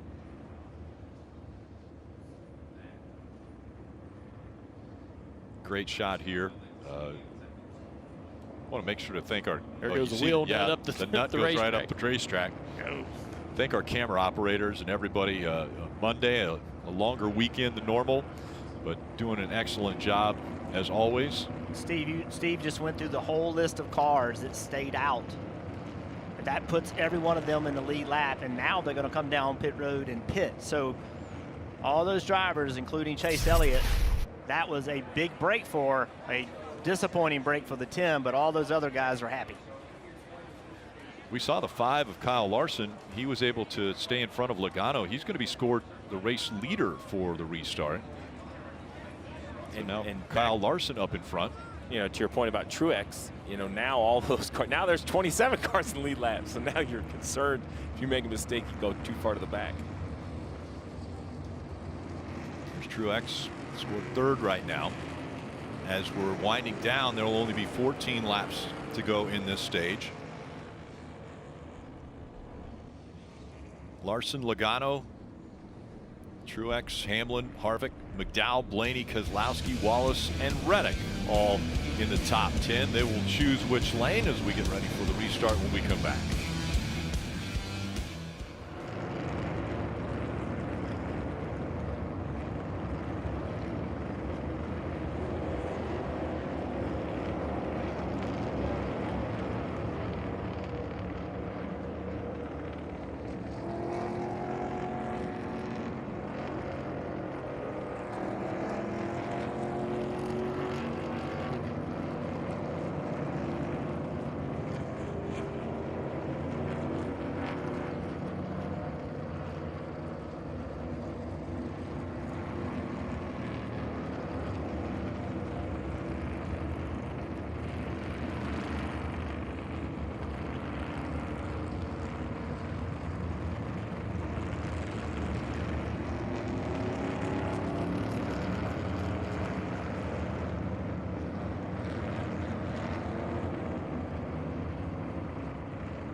trouble for Eric Almirola starts on the pit stop, so really focus on the rear tire changer right here. The tire comes off without an issue, but as they go to put the other tire on, this tire shouldn't be able to spin. This tire should be locked on there, so he's spinning left as he's trying to tighten the wheel nut, which tightens to the left. This wheel was not installed properly. So let's take a look at what should happen, right? You put your wheel gun in, you take the wheel nut off, the nut stays in the socket, a little bit quicker than in the old world where you had to kind of glue the nuts on, but then the wheel itself comes off. They had no problem removing it. The important part is the locking mechanism and the drive pins. How can a wheel come off if it's locked? Well, because it's not locked. The drive pins fit into those receivers on the wheel. So when you turn it a little left or a little right, that's what locks it in place. Then when you put the nut over it, it goes far enough on that that locking mechanism pops up. It doesn't allow the nut to come off. What I think happened is the reason the wheel was turning, the drive pins never got seated. He actually started to tighten the nut. It tightened against the wheel. And then when it went out on the racetrack, the wheel found its home on those drive pins. It slides forward. Now you have a loose wheel nut and the right rear comes off. They're getting ready for the restart. Once again, we'll ride along with a few different cars. They're on boards. And now just 11 laps to go in stage 2. Can Larson hold off Martin Truex Jr., who has been dominant today? Both sides. Both sides. Both sides, clear low. What a mess. What a mess. You better be ready on the restarts back of the pack. And there's the pass for the lead. The 5-car way up the racetrack. Truex sliding the back. Gonna not have the momentum down the straightaway. Here comes Larson back. A little side draft.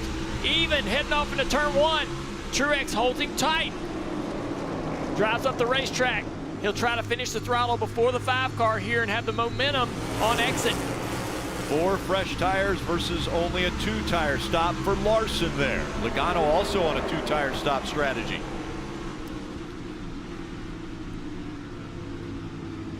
And Martin Truex Jr. once again going to try to check out on this field. Now with just 9 laps to go. 3 wide right here. Reddick trying to get out of that. Brad Keselowski to the inside. Slides up into the 45-car contact between the 6 and the 45 down the back straightaway. Now we're 3 wide again. Ty Gibbs to the inside in that 54 car. It is crazy how many 3-wide racing packs we have around New Hampshire. It's the best this racetrack's ever been in terms of grooves and different places to go, and the restarts are tough. We saw the 54 all the way down on the apron there for Ty Gibbs. Yeah, there's a 5th groove we don't even mention sometimes, Rick. Because it might be off camber. It might be tilted the wrong way for these cars. Good battle at the top of the screen is that 4-car of Harvick trying to hang on to 4th spot. He has some track position here with the 2-tire stop.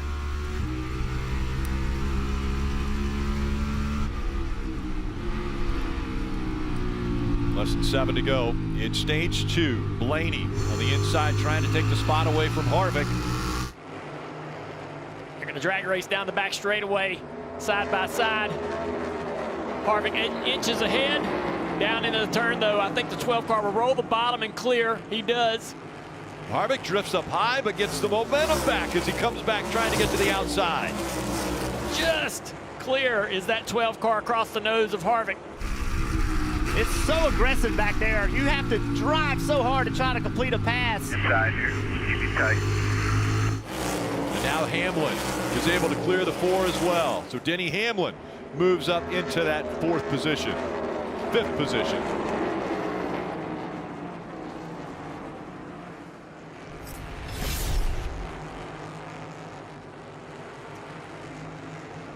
Mention the contact.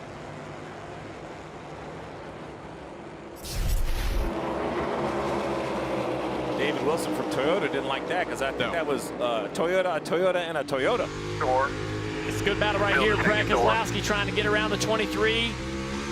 And right behind him, another battle side by side. The 54 and the 20. Brad has been really running these cars up the racetrack in the middle of the corner, trying to take what he can. He's also not got his traditional spotter, TJ Majors, who's home with a small illness. So he's got a unusual spotter on top of the building today. I think it's his brother, Brian. Brian is up there, yep. And so, as well as they know each other, that's still an unfamiliar voice, and Brian trying to do as good a job as he can, help his brother through these type of situations. Racing hard here the last few laps here. Brad's finally going to clear, drive up, take the line. Here comes the 45 of Reddick around the outside of the 23 of Bubba Wallace. Teammates racing. Bubba, a little bit of movement in the back of the car on throttle. There's racing everywhere. You can see 3 wide back here with Chase Elliott. By the way, that's for 23rd. That's how hard the racing is. Goodness. You know why the racing for 23rd is sometimes the hardest? Because the drivers are definitely in bad moods back there. That's what I think, Rick. The guys back there are just, their patience are being tested. Well, always fighting with the handling of the car. You know, they're back there saying, this car is not working for me. It's not working the way I want it to. And so they're fighting that as well as everybody else that's back there with those same positions. And you see Bell trying to get by the 23. Here's another replay of the Advent Health on board of Ross Chastain, and there's not a lot of room up there. Yeah, Ross is just not sure whether Chase is going to let him have it or not. Has to back out a little bit, then accelerate down the straightaway. And here's Blaney clearing across the nose of the 4 of Harvick off of turn 4, off of Harvick's turn. And he wasn't going to let up, that's for sure. Final lap, by the way, this is probably a little bit late to tell you this, but if you haven't changed your fantasy lineup, you have to do it within the next 5 seconds. Otherwise, you're not going to be able to get that garage driver out there. But if you've got Truex Jr. in your lineup, you're pretty good because he won stage 1, and now he has won stage 2. Kyle Larson hanging on, as well as Logano with those 2-tire stop strategies for a 2nd and 3rd. 2nd straight year now that Truex has won both stages here in New Hampshire. It's the 16th time that Truex has won the first 2 stages.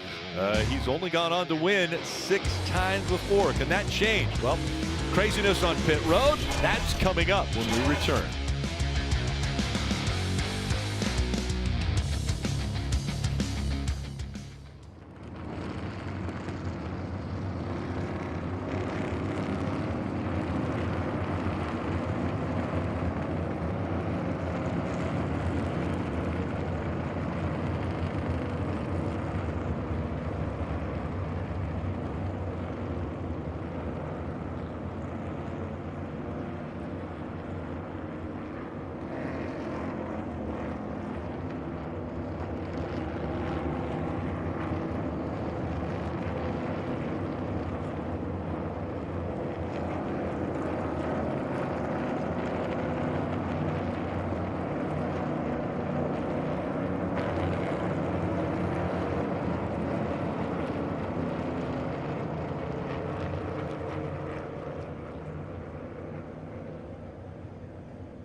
NASCAR Fan Rewards, it is free to join.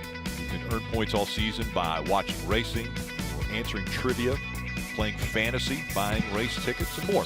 You save your points, trade them in for either free tickets or autographed merchandise, there's exclusive NASCAR gear, and a one-of-a-kind racing experience. Visit NASCAR.com/fan rewards. So aerial coverage brought to you by Pods. If you're moving this summer, save up to 30% at pods.com today. Oh, big split decision on pit road. Truex, Logano, Blaney, Hamlin stay on the racetrack. Many on pit road, Kim. And Kyle Larson said it was really slick with just the rights they took on the last stop. He said, I need a little bit of help on exit, more rear security. The call by Cliff Daniels is a 4-tire change. You saw the chassis adjustment there, right, Dave? Kevin Harvick came on to pit road.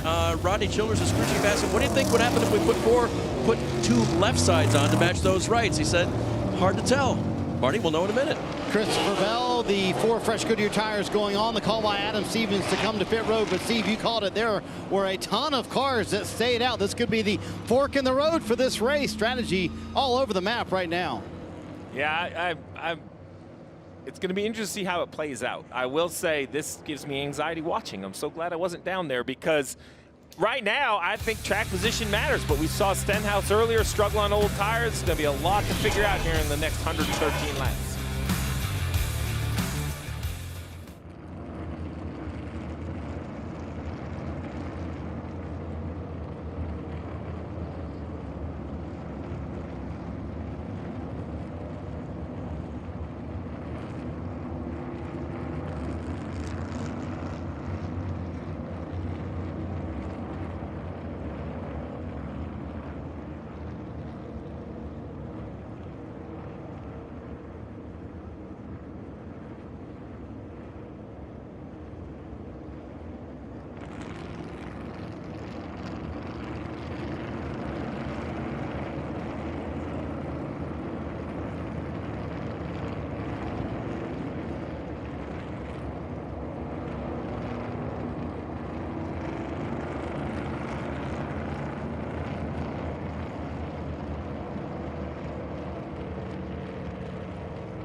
We got Larry the Lobster All right. coming to the show right now. Here you go, Jeff. Look at this guy. Look how big this guy is.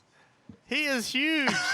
Here, get in there in the middle. Take I a love picture. that. I love that. So Very good. Bill, Do we I got pen? it. I got a mic down. Yeah. Come on. There you go. Hey, Steve, there you go. As a guy from Maine, that's pretty cool, isn't it? It's like a horror movie here. It doesn't bother me. I do not have ostraconophobia. I'm pretty sure the surname is Loudon for Loudon the Lobster, but you guys can call him Larry too. That might be his first name. He's 65 years old. I doubt he's named Loudon 65 years ago. And Steve wasn't going to hold it, but what he didn't know was I've been standing outside there for a minute holding this thing in the hallway waiting to walk in there. So you were darn sure going to hold it, Steve. I was going to make sure. Oh, yeah. No, I got that. I also got this right here. Look at the left side. That is a complete mixed bag of strategies. We got 10 or 15 lap tires up front, some on 4, some on 2. Back in the pack, you have other guys on fresh 2 and fresh 4. It's going to be chaos. Final stage underway. Martin Truex Jr. out front, and he was one of the cars that didn't come to pit road at the end of stage 2. A lot of checkup on the bottom of the racetrack. You see cars all over on the apron, everywhere.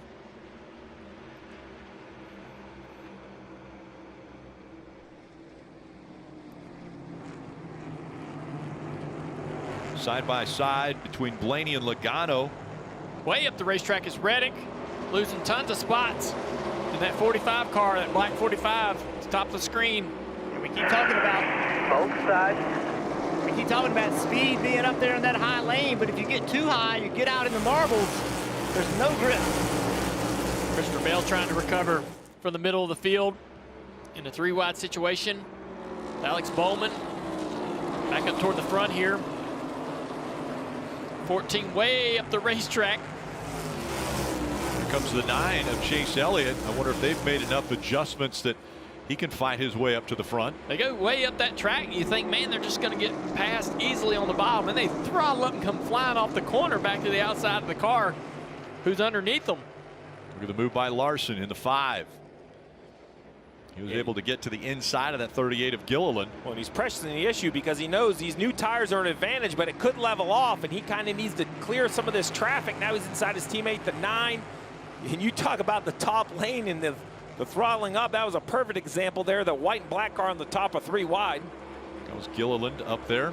It's a tough race for the spotters to call because you'll clear a driver in the middle of the corner, but then you got to be ready to let him know when somebody's back to his outside, so that driver doesn't fence the car with the run on the outside. It's a tough situation to be in. They're earning their keep today.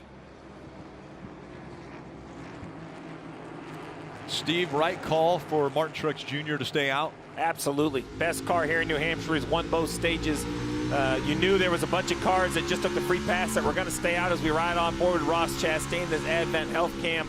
I love the idea of keeping your car up front. Everybody needs one more pit stop for fuel.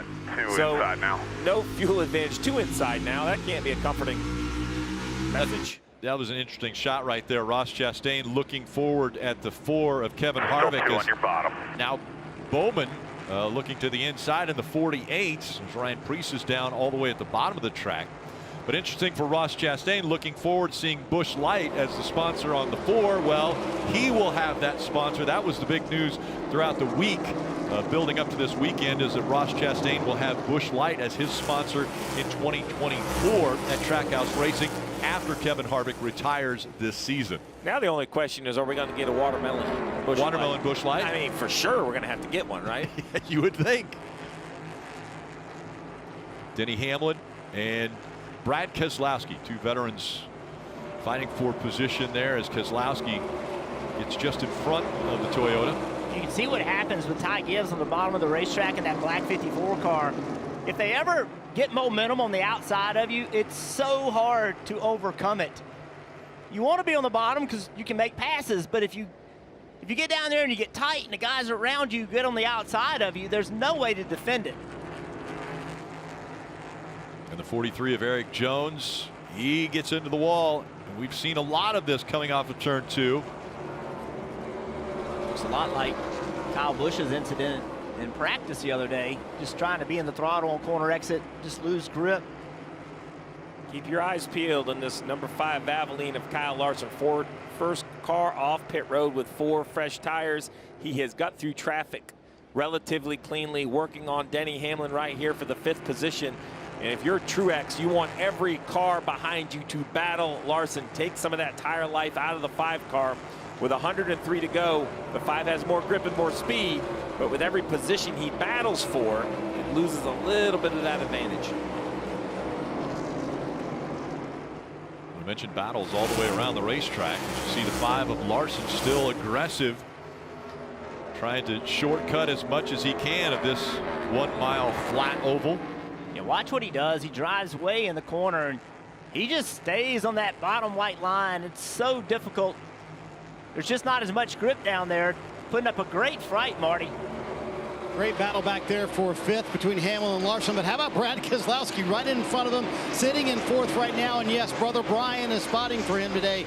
And might I add, doing a terrific job. Sounds like he's done it forever. Of course, a driver himself. Had a conversation with Brad and he said, listen, we've been consistently 8th to 15th. As an organization, we all need to take that next step.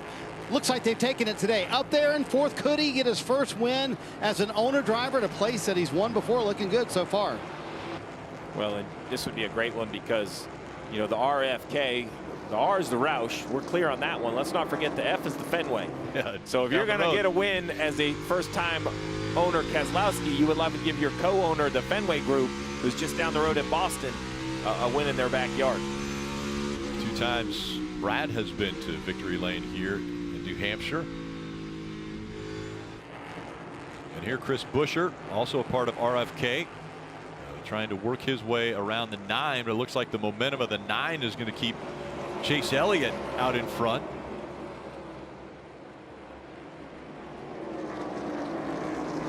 Chase Elliott, we've mentioned, you know, the saga of Chase, after an injury, was out of the car for 6 weeks. Then a suspension kept him out for another week. So the battle of getting into the playoffs based on points, it's an uphill battle.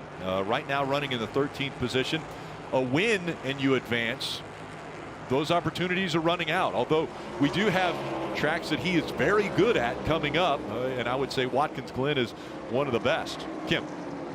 And I asked crew chief Alan Gustafson this morning, kind of where are you guys mentally? Are you feeling the pressure yet? Is there a bit of anxiety? He said, I've done this long enough to know it does not help to panic. That does not lead to good things. In these situations, you have to control what you can control. And today for them, that was getting the car better for Chase throughout the course of this race. They've done that. The complaints he's made have gotten lower and lower. Right now, Chase Elliott riding in the 14th position. Yeah, he's really got his hands full right now with Buescher in that 17. Buescher continuing to run a lower line, but that momentum keeping the 9 of Chase Elliott out in front. That time, though, a great 1 and 2 for Buescher as he tries to make the pass and take the spot away from Elliott. Great battle. Good behind him. Chase has to fight here. I mean, you know, 13th place is not going to get it for the points that he needs each week. And if he doesn't, you know, hasn't earned any points today in any stages, so he needs a top 5, if not a top 3 finish to still be able to find his way into the playoffs through points. Finishing 13th today almost assures that he'll have to win going forward. And the other thing, you know, we're still 95 laps to go. So if you can sit here and run in this position for the next 30, 40 laps, get a caution, come down pit road, have a good pit stop, pick up 3 or 4, you're right in the hunt for a good top 7, top 8 finish. These are the days that championships are made, right? You think about champions always having good days, always being fast. That's not the case. The case is managing the bad days and finding a way to get good finishes on days where you may not necessarily deserve it on speed, but you fought your way through it. And right now, Elliott in the 13th position. It's Spartan Truex Jr. out in front. Blaney Logano, the top 3. The Crayon 301.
89 laps and a pit stop still in front of these drivers in the NASCAR Cup Series Crayon 301 on USA. Martin Truex Jr., he's been out front 188 laps, won stage 1 and stage 2. Let's take a look at the Ruoff Mortgage keys to victory lane. What does he got to do to stay up front and win this one? Well, got to chase the track right now, man, and he's done that. The 12 of Blaney was running him down. He's moved up the racetrack, found more speed, now starting to stretch that lead back out.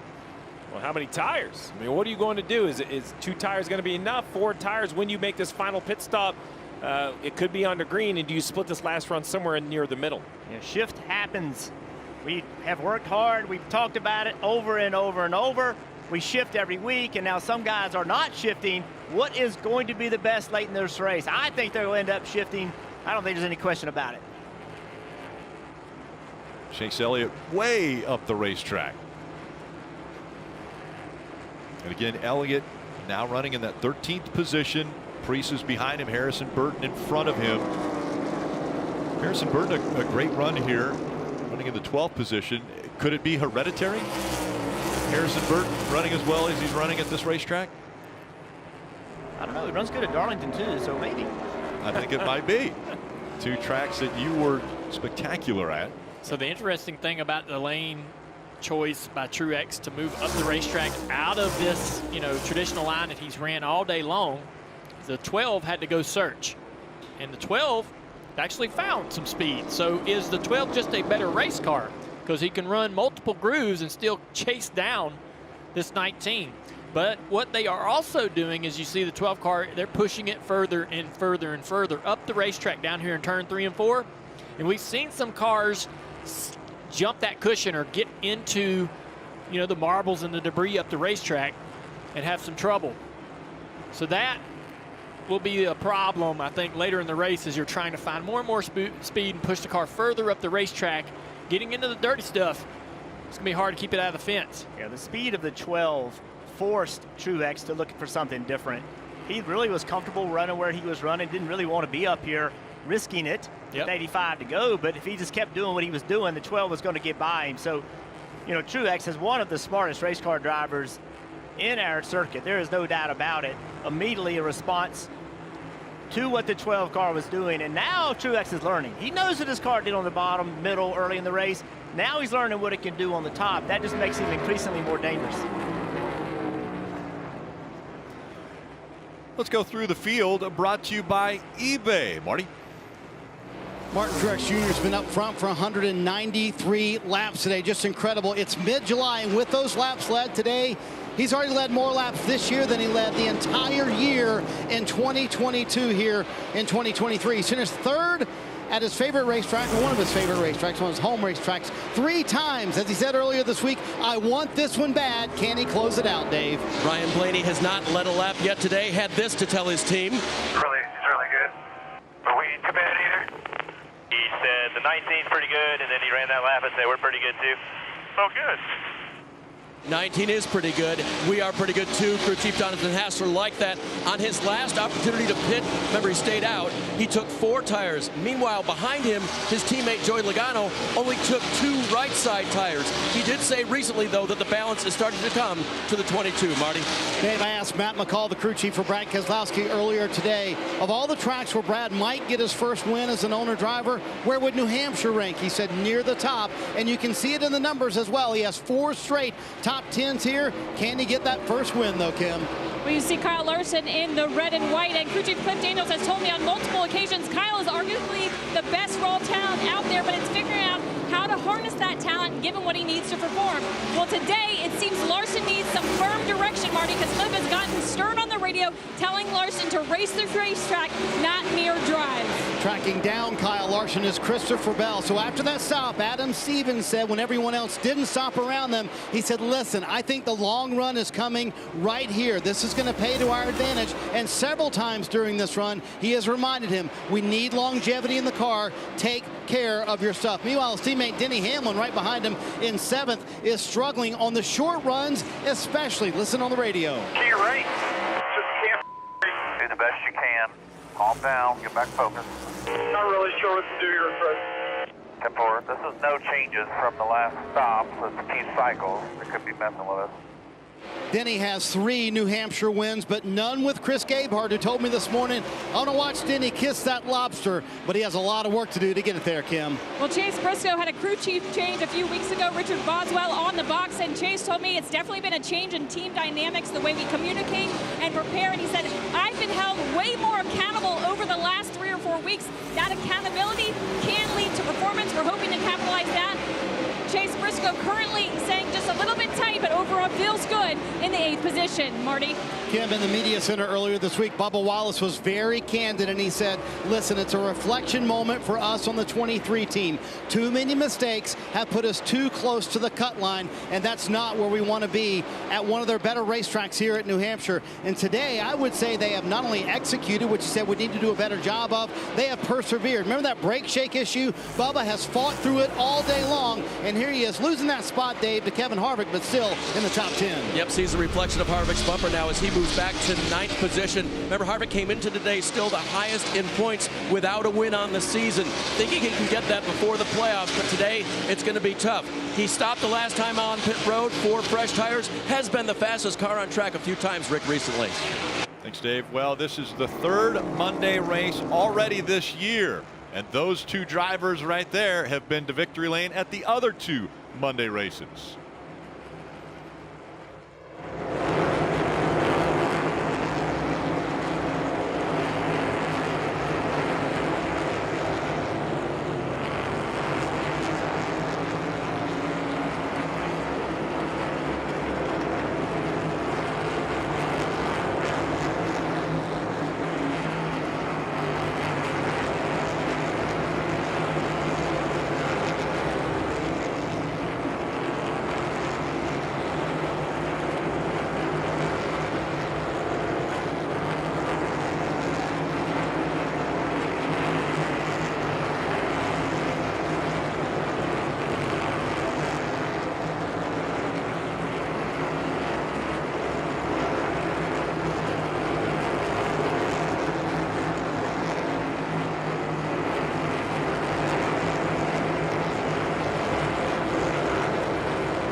This week, Dale Jarrett will be on NBC Sports on Sirius XM with the Bagman and Pete Pistone on Wednesday at 9 a.m. Eastern. That's NASCAR Radio Channel 90. NBC Sports on Sirius XM with Dale Jarrett. Marty, are we seeing maybe the 19 not handling as well as he wants? Well, he's been pretty good so far today. He's led all but 11 laps in this race so far, Rick, but starting to notice maybe a crack in the armor here for Martin Truex Jr. and the line he's taken on the racetrack. Listen. Going back there running that higher line in 1 and 2 again, you know, that kind of 3rd lane to 4th lane, and it's really carrying for him 5/8 all the way down the back. I know, dude, I know. I'm so loose doing it. I can't do it consistent. That wouldn't help you any, but he's also more aggressive here. Shipping? Copy, he is. trying to find some kind of line that's consistent. Well, that's a great point, Jeff. You know, the spotter can see what the other drivers are doing. They can see they're making time on them, but Martin Truex Jr. isn't driving Ryan Blaney's car. So how does he react to that information from the spotter? Well, I love the information. I think that's what the spotter, that's what his job is, to let you know what other guys are doing. And you can try it, but then when your car won't do it, you have to accept it, and the team has to accept it. Just trying to do it when it won't work is the wrong thing to do. But why won't it work? And that's what you heard Martin say. I'm too loose to do it. And now his team knows if that's where he needs to be, they're going to have to tighten that car up. Well, you never want to, you know, lose the lead or be contested, but this 12 getting close to the 19 might be just what James Smalls need to have a confidence to make a bigger adjustment.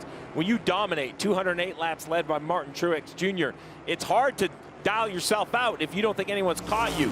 Blaney staying this so close has definitely showed that the 19 does have competition, not to mention the 5 and the 20 back in 5th and 6th. I think someone's going to do something on this pit stop. You look at the laps run, it's been about 70 for Truex. Those haven't all been green. It's been about 56 green, 68 to go. So I think inside 4, 5, 6 laps from now, come to pit road, get tires. And if I'm Larson or Bell, I would pit first. I would make Truex counter me. Blaney from second. 1 lap to pit road could be the track position that makes the difference. And this 5 and this 20, Steve, had been stuck behind Brad Keselowski, just slightly held up by the 6, and that would be an opportunity to possibly leap forward in front of that 6 to come pit road sooner. If you can't pass him right here like the 5's trying to do, looks like Brad and the 5 are going to drag race down the back straightaway. Maybe coming to pit road can get you in front of these cars in this cycle. Right now, Larson and the 20 are just hoping, but this is Brad. Look, he gasses it up back to the outside of the 5, and Bell is getting frustrated because he knows if the 5 can't get by, then the 20 can't get by, and Brad is doing nothing wrong. This is why this is one of the driver that I thought could, quote, steal a win. Maybe he isn't the fastest car. If Brad Keselowski is in front of you, you're going to have to put a heck of a drive on to go by. Clear by 1 now. Start to see that little bit of agitation looking out the windows. The pit crew's warming up. There it is. Blaney first to pit road. How quick will Truex counter? Will he attack the next lap? Remember, new tires worth almost a second a lap. Dave. So Ryan Blaney will take 4, thank you very much, and Sunoco fuel. He was saying the front tires are taking a beating. Didn't like the way the car was handling, even though he was running in 2nd position. Now counting on his pit crew to get him on and off the pit road during this green flag cycle better than the other teams. He started it. We'll see how they finish it. I love Jonathan Hassler's aggressiveness. Race like you want to win. Race like you have to win. And there you have it. James Smalls knows he cannot give up more than a lap. Now the 19 comes to pit road. 65 to go. We have seen long green flag runs finish the race here at New Hampshire. Now it's up to Truex. Efficient on pit road and a good stop, Marty. Oh, he knew immediately when he saw the 12 pit. James Small said, hey, we're pitting the next lap. And he also made an interesting comment, Martin Truex Jr., not only about his car being free, but he said the track is getting very slippery out there. They also saw the 12 had a slight bobble on their stop, so they know they can take advantage of that. 19 with another great stop. We'll see where he cycles out relative to the 12. Well, that's the key, right? 19 leaves pit road. Here's the 12. He had a little traffic with Eric Jones on the 43. He's at speed. The 19 trying to accelerate down the backstretch. I think not only did they hold serve, they gained, even with a lap later to pit road, advantage Truex. The gap was 0.8 of a second before those pit stops, and it's easily a second now. So he did gain on Ryan Blaney. Blaney trying to run that short line around the racetrack. Again, everyone going through the pit cycle now. Logano is out front here, and you see him on pit road. Dave. Logano 2 tires last time. This time he will get 4. Todd Gilliland finished up his pit work just behind Logano's pit stall. So he had a clean entry. He'll have a clean exit as well. The pit stall in front of him is vacant. Fuel in as well, Marty. So the long run that Adam Stevens projected would happen came true, but with Goodyear tires, new ones being so valuable today, couldn't afford to leave Christopher Bell out on the racetrack, even though they had a 24-lap tire advantage on all the other guys. Bell in here, car was just a little bit too free for him. He leaves right beside Joey Logano. Now as you see on board with Bell, you see the 5 of Larson kind of reappear right there. And oh my goodness, this is not the guy he wanted to see. He goes, now I got to go by Brad again. But you see Larson was able to cycle ahead of Brad, and now almost cycle ahead of the 22. He's going to jump to the outside here, and on the new tires, the 22 just trying to get the heat in. I'm not able to accelerate off the corner. So that's 2 spots for the 5 by coming to pit road a lap earlier than the 6. You wonder if Bell and those guys would want to have that cycle back, right? Do all that over again, and they might be in front of the 5 here, be able to drive away. You're absolutely right, Dale. It's not the time on the racetrack, a half a second or a second. It's the positions. And to leapfrog those 2 cars is going to allow Kyle Larson to show us how good this 5 car is. Priest is on pit road now, but that means the 4 in front of Truex still have to come to pit road, including race leader Kevin Harvick. Here's Kim.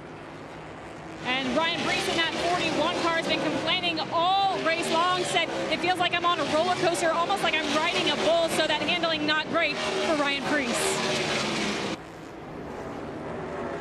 So we talked about who's where and what the situation is. Well, the 19 of Truex is going to be the leader. I know he's not yet. Harvick has to pit, Dillon has to pit. So here is the 19. Upper right, you see the track map. The 5 of Kyle Larson, who will, in my opinion, end up running 3rd after this cycle, is less than a half a straightaway behind. So it's going to be all about traffic. Now, if we get a yellow, Kevin Harvick, it's like winning the lottery ticket. Maybe not the $800 and something million lottery. 900 okay, now. 900 million. But for Harvick, it's going to feel like it because he is going to have the lead. Dillon and Byron and Suarez. That's their strategy right here. They're hoping for a caution. We're focusing on the cars that have pitted because we believe the 19, the 12, the 5 will become the top 3 cars when the cycle gets completed. How long do you ride around if you're Harvick? Not ride around, but how long do you race around here if you're Harvick before you come to pit road? You've already not followed the leaders on pit road, so in my opinion, now you just run until you need fuel. Run as far out as you can. Oh, there you have it. You just heard Rodney Childers pit this time. Maybe you can ride on board and watch this. Come to pit road, reaches up, shifts, adjusts the brakes. This is the progressive telemetry we're taking a look at. Kevin Harvick actually just surpassed 16,000 laps led in his career as he comes to pit road now. Love watching him. They're so busy getting to pit road. Now look, he's going to look up at that tack, try to run the perfect amount of lights. Look at the RPM. Look how consistent that was. I mean, it was 4,400 plus or minus 50 RPM all the way to his pit stall. This was such a strong run for Kevin Harvick. He restarted in the 17th position, ran all the way to 8th before they started pitting. So he passed 9 cars on the track with those fresh tires. He'll get 4 more fresh ones here and full of Sunoco fuel. You don't think drivers have an internal clock? You see the driver's head start to shake when he know the jack should. He was waiting for the jack to be dropped, and they were still tightening a lug nut. They got that internal clock. They know that it should have taken less time. Falls back after this green flag pit stop for Harvick. And Rick, I know we're not supposed to have favorites, but with Kevin Harvick and this being his final year, I hope we see him in victory lane. He's done too much in the sport. He's been too great of an ambassador to the sport. I'd love to see, we see Tony Stewart's, the Jeff Gordon, some of the biggest names. I'd love to see Harvick get a win in his final year. Christopher Bell taking the spot away from the 6 car. Kim. In the 24 of William Byron, Rudy Fugle was hoping somebody would lose a wheel. They would catch a caution. That's why he kept him out as long as he felt like he could. They just had not had the pace since they got that right front damage. It's a little tight on the 24 of William Byron 4 tires, Sunoco fuel. Some cars out on the racetrack on old tires, some on new. Some interesting racing down the front straightaway. We're riding on board the 99 of Daniel Suarez as Truex almost clears. Suarez almost turns him into the outside wall. Truex going by on the newer tires. Suarez out here on the long run, old tires. You see it on the board there, 59 laps since his last pit stop. Don't worry about them. Dillon, here. No give and take, not even an inch. Yeah, here comes Blaney now. He's also going to go by Suarez. Again, Suarez and Dillon, we know, still have to come to pit road.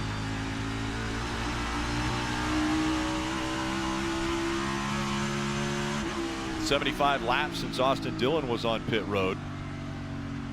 See Suarez manhandling that machine. Really good lap there. That's what we need every time.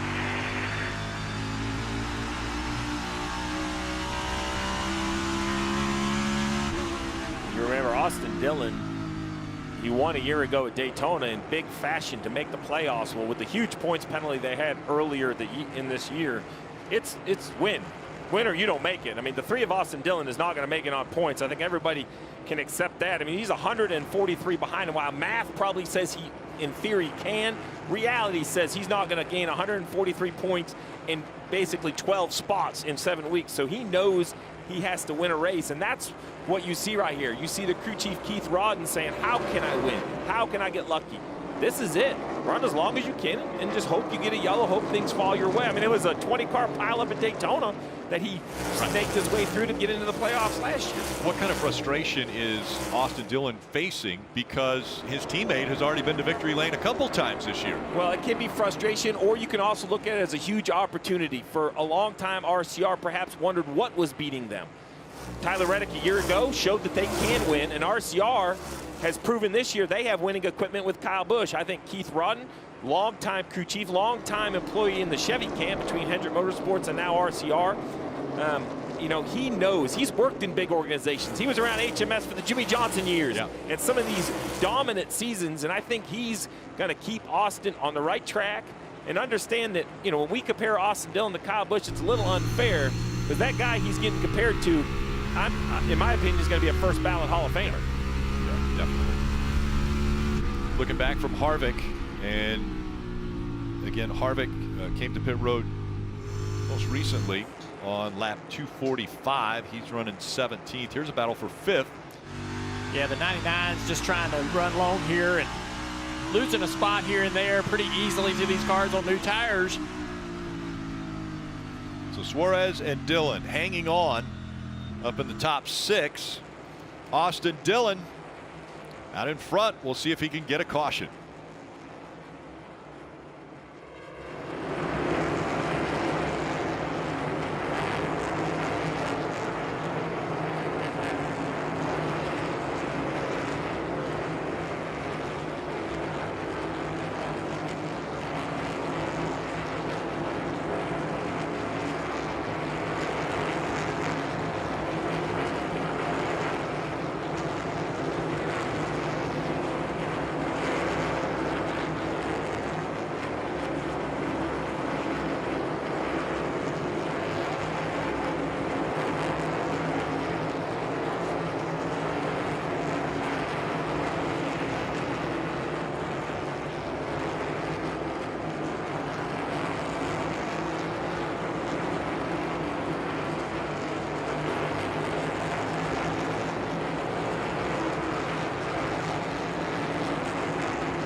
Austin Dillon has come to pit road as the leader at the New Hampshire Motor Speedway. Couldn't take it much longer. He will have fuel and Goodyear tires to the end. Rick, that completes the cycle now, and you'll see that guy pretty fast. Martin Truex Jr. back up front. Well, with the cycle complete, you now see it on the left-hand side, right? Truex leads. Blaney just over 3 seconds back. Larson close to 4 seconds back. Logano, Bell, Hamlin, Suarez, Keselowski, Wallace. Now for Truex, 43 laps to go. you know, we've heard all weekend about how hard this racetrack is, how easy it is to make a mistake. And especially running that high, or as almost like a cushion you can easily kind of jump over, as you see the 23 surpassing the 99, Kim. And for the 99 of Daniel Suarez running in the 9th position, they've just said it, maintain as much as you can. We are going to run the fuel cell dry. We are hoping for a caution, and we can hopefully flip the field. So they're keeping their fingers crossed that somebody has an issue late in this race, giving them the caution that they desperately need. What's so wild about that strategy is they are literally sitting right on top of the cut line at the bubble. This isn't the type of a gamble a team in such a very close position and points makes, Steve. I'm really surprised by how aggressive this is. I like it. I like the aggressiveness of it, but it could come around and in the wrong way, costing them a reasonable result today. And they could leave here when they were, you know, right at the cut line. They could leave here 15, 20 points out. I agree that it is a bit on the aggressive side, but I think that's Travis Mack's signature. I think we saw it when he worked for you at Junior Motorsports. He had Michael Annett in the one car. He made calls like this that got that car into the playoffs in years that perhaps people didn't think he was going to make it in. And I think this says a lot about where Travis thinks they're at. He might not tell his team, hey, I'm not sure we can win. But this tells me that he's like, you know what? Trying to inch our way in 2 points at a time, that's not our move. That's not what we're looking for. I'm going to be aggressive. I'm going to believe in my team. I'm going to believe in my driver. And if it works out, this could be the breathing room somebody at the cut line has been searching for over the last 10 weeks. This unbelievable battles here as the 19 car Truex trying to work his way through lap traffic. Look what's in front of him. That is chaos. I mean, he is hoping that's not the caution. I mean, it is wild. It's been like that all day. The racing here has been amazing. It's 3 wide, 2 wide. I mean, it's all over the place. Look at the laps led. And the top of the list, Jeff Gordon, Hall of Famer. Top 2, Tony Stewart, Hall of Famer. Martin Truex Jr. He's been out front 219 laps today. That number continuing to increase. But 3rd on the list of laps led at this racetrack. He's getting ready to lose a chunk of time to the 2 cars behind him. It's already down to 2.2 seconds. Now remember, Blaney has to go through this traffic as well, but normally the 2nd place guy has a little bit easier time getting through traffic. And the other thing you said, Steve, right there was 2 cars. It's not just Blaney anymore, as Larson has tied on to this battle for the win. Drove his car up to almost the back bumper, that 12 of Blaney. Then a 2nd of the 12 car for 2nd place. I'm going to go on the number 3 here for a little while when I'm talking about Martin Truex Jr. as he's working his way through this lap traffic. Martin Truex Jr.'s best finish here is 3rd. He's done it 3 times. He has 33 career wins in the Cup Series. And if we remember back to Marty's story about when he came here as a kid, who was he watching and enamored by? The driver of the 3, Dale Earnhardt. Can he get that first win at New Hampshire? He is still 36 laps away from it. And now he's gotten through most of that traffic, trying to put a little distance on him. And we'll watch, Steve, as you said, will it be easier on the 2nd and the 3rd place car? So far, the lap traffic moving to the bottom of the racetrack, allowing the 12 and the 5 to get through. Yeah, listen, why is that? Because until you're a lap down, you fight the leader. Yeah. But once you're a lap down, probably a little bit of respect, although the 38's going to slide up. Blaney's like, no, I'm running that lane. I need the 3rd lane. I need the 3rd lane. Well, with 35 laps to go, let's take a look a little bit deeper through the field here. We'll start back in 11th with the 99 of Daniel Suarez. His best finish here at this track is 6th. But that was a long time ago, 6 years ago, when he was able to accomplish that. Daniel Suarez coming off a best finish this season of 2nd last week in Atlanta. So Kevin Harvick right behind the 99 in the 12th position. The 47-year-old from Bakersfield, California, in his final season. We're going to television for Fox next year, but he wants to go out on top, wants to get a win. And I think everybody who had this track circled 4 wins at New Hampshire. It's a decent day today. I'm not sure winning speed, but with 34 laps to go, You never know if we get a yellow and close up the field, what could happen. 43 car, Eric Jones, he's playing that same strategy we talked about with the 99 car. Remember, he spun running 13th on lap 162. I'm sorry, he's running 13th now, but he's last pitted on lap 188. So he'll have to pit before the end of this race. We're trying to make something happen. Chris Buescher on the 17 car. Having a pretty reasonable run today, moving forward here, trying to get around the 43 of Eric Jones. It's been a solid year for this group, and he has been a big part of lifting up this program over the last several months with Brad Keselowski. Brad's been super complimentary about the driver that Chris has been for this team. Looking for a win this year, but going to have to settle for a top 10 today, I imagine. Just behind him, Harrison Burton in the 21, the 22-year-old. We talked about maybe DNA helping out at this racetrack, and we've got an issue. The 42 of Noah Gragson. It looks as though something broke.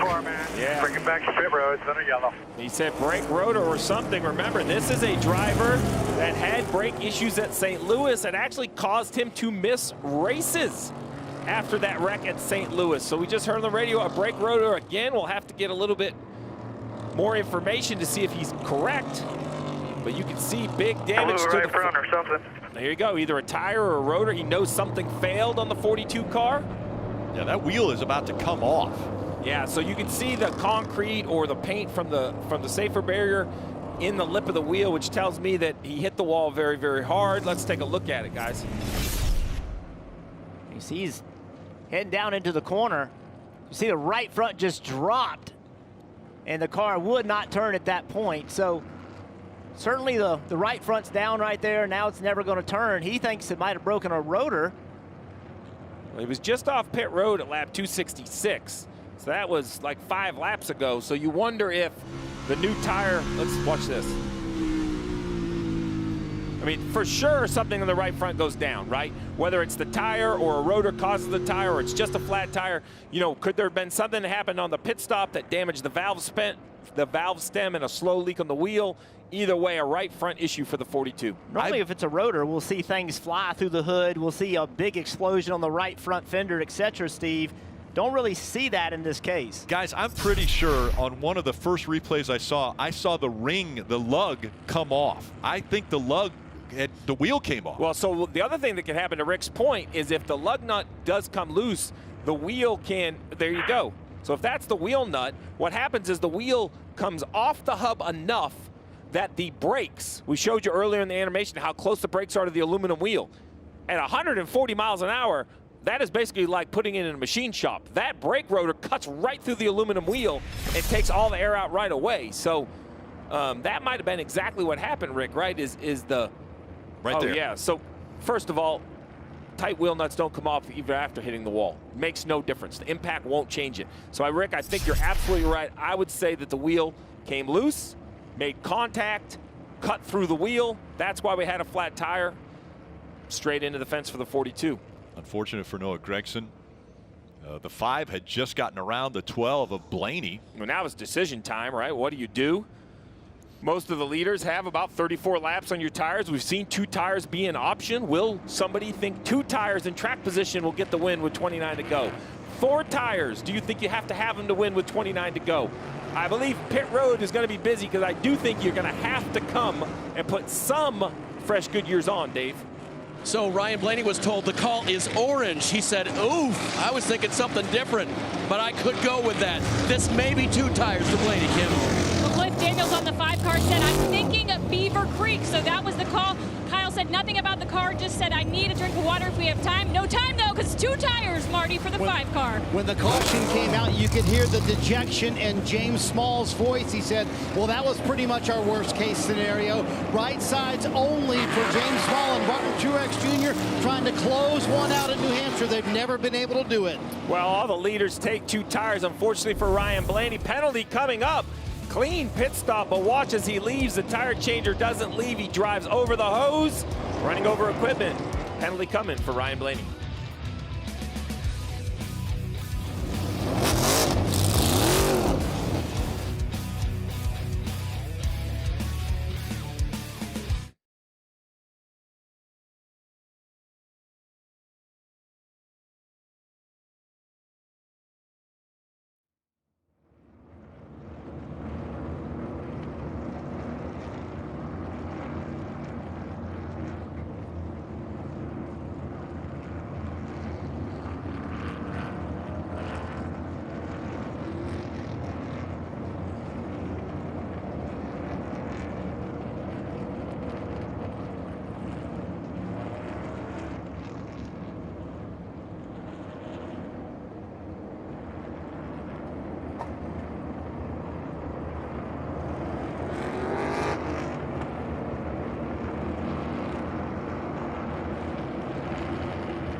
The NASCAR Cup Series Crayon 301 on USA continuing.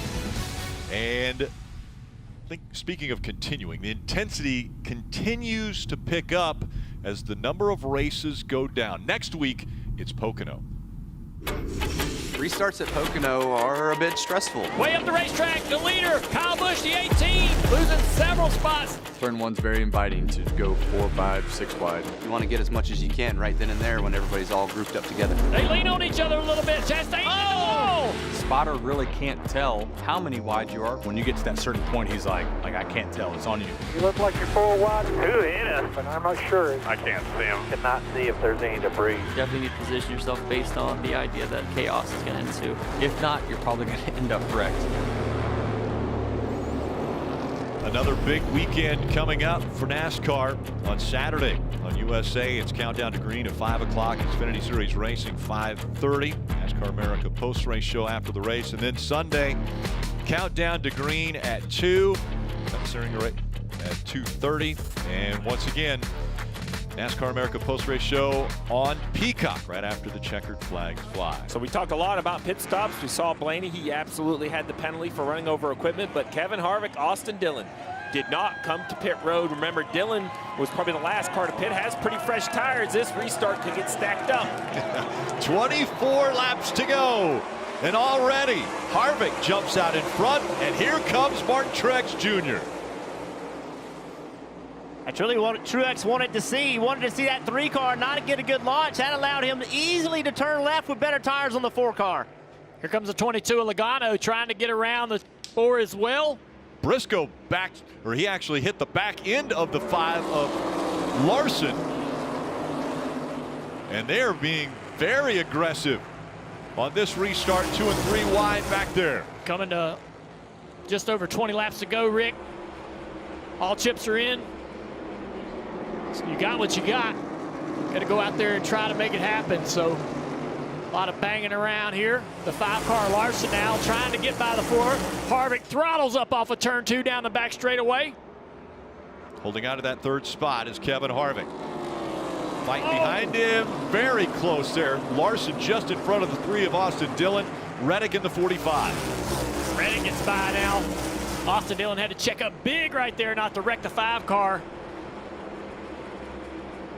He did the crossover, and Dillon comes to the inside of the 45. Can he hang on to position? The battle for the lead, though, is heating right up. Logano is right there. The 19 not able to drive away here. Oh, we got a crash. They're wrecking.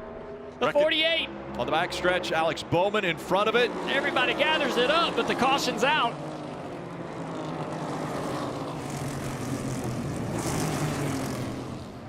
So the caution comes out for the 7th time. And another restart in front of us. Yeah, now fresh tires are over for the leaders. Whatever you have on is what you have with 21 to go.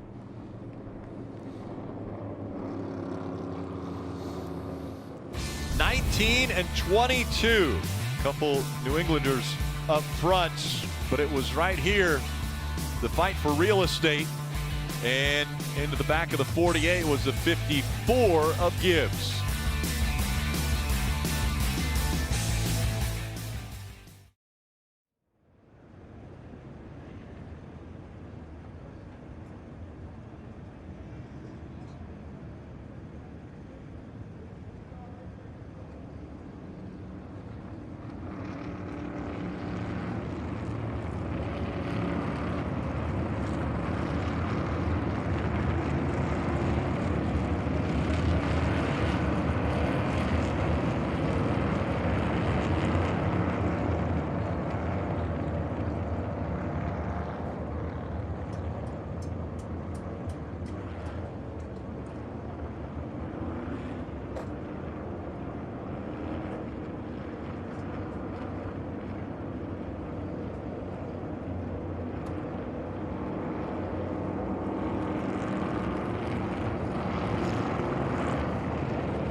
to victory lane is Joey Logano.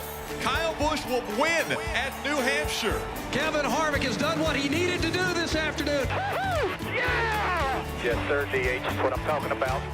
Thank you, team. Great job. Eric Almirola has turned the trick. Christopher Bell wins the day.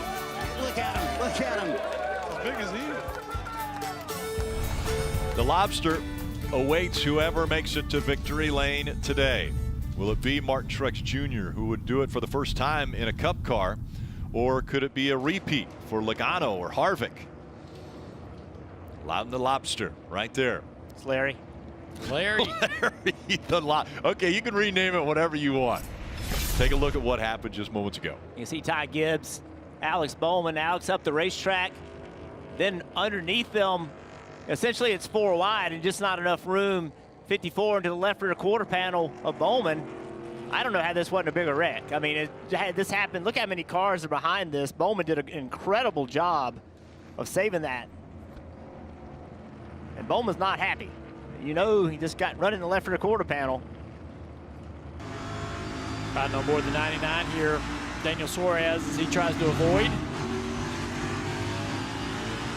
It's tough, especially late in this race, to have the patience to let that play out and not drive yourself right into a crash.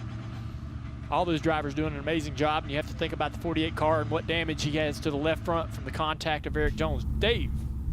When Paul Wolf and I spoke this morning, he wasn't sure what was going to happen in the first 10 laps of the race. Now with just the 2 fresh tires, do you know how much Joey can get done against Truex and the rest?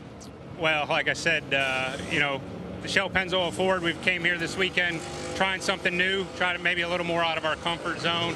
Like I told you, I wasn't sure how I was going to race. We didn't get those long runs in practice, but obviously we've had a solid car all day. Joey's done a good job managing it. I think we've got it as good as we're going to get it at this point, and we know when we put him up front here at a shootout like this, he's as good as anybody. So we'll see what happens, but proud of all the effort, everyone working towards you know, trying to find more speed. We haven't been where we wanted to be this year, but we're working hard. And nothing better than running well at New Hampshire for a couple of New England guys? Yeah, it doesn't hurt. It's always fun to come up here and see if we can get us another lobster. Paul and Joey are both from up here, Marty. Let's chat with James Small and see what he thinks about Martin Truex Jr. trying to get their first New Hampshire win. So he didn't take off quite as quick there after dominating the day. Was it because of the 2 tires and the difference in handling? Yeah, definitely just a little bit different. Martin's not the greatest 2 tires fan, but you know, I couldn't afford to give up the track position there. We would have been buried. So hopefully it like equalizes a little bit here after that cycle, and we can drive up into the distance. You told him you have not been shifting all day long. Everyone else has. Do you want him to shift on this restart? Yeah, we just let him know that maybe they have a little bit more acceleration doing it. Being a shorter run, we don't have to look after the tires as much. So we'll see. He's a good operator. He knows what's going on. So hopefully it works out. There you go. So, Jeff, how interesting would that be? Truex really has not shifted pretty much all day long, and now maybe needs to change up the game to win the race. What do you think? Well, Truex is a veteran, and he's been shifting. You know what I mean? It's not uncommon to shift. So if he feels like he needs to start shifting, I don't think that's a big change for Martin. The big thing is this launch. The inside line typically does not get a good restart. So right now, Martin knows that. So the whole key is to beat Logano into turn 1, and it all starts in the restart zone. And that happens in about 100 yards. As they're 2 by 2 now. Martin Truex Jr. on the outside, Logano on the inside.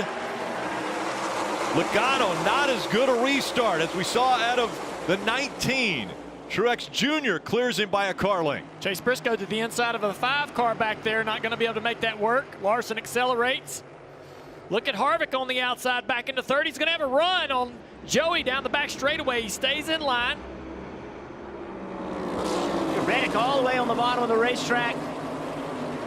Whoa, 1 car way up the racetrack. 1 car, Chastain, trying to gather it up here and get back down the racetrack as they come off turn 4.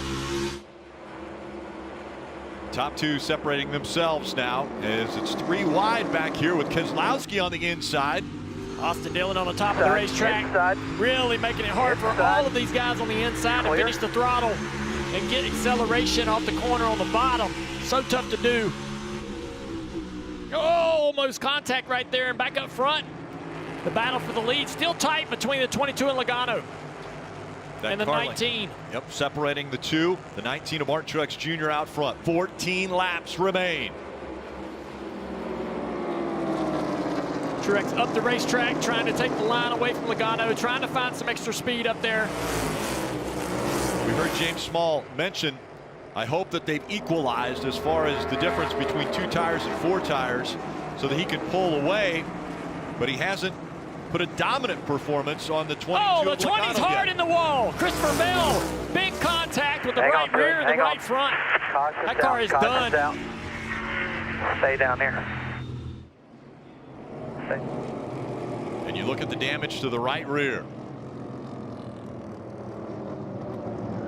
20 was running in 8th place. Not sure if he got any contact or just sailed it into 3 and up into the marbles. Loose end. Loose end. Hit the wall. Just trying to do too much. You can see the car sideways, and he's just chasing it up the racetrack. No way to save it. Huge, huge impact too. Big damage. Loose, right there. Bam. Yeah, that's so tough, man. Late in the race, top 10 run going. You know, you probably with the car you have should have finished in the top 3 even. This car has had speed all day long.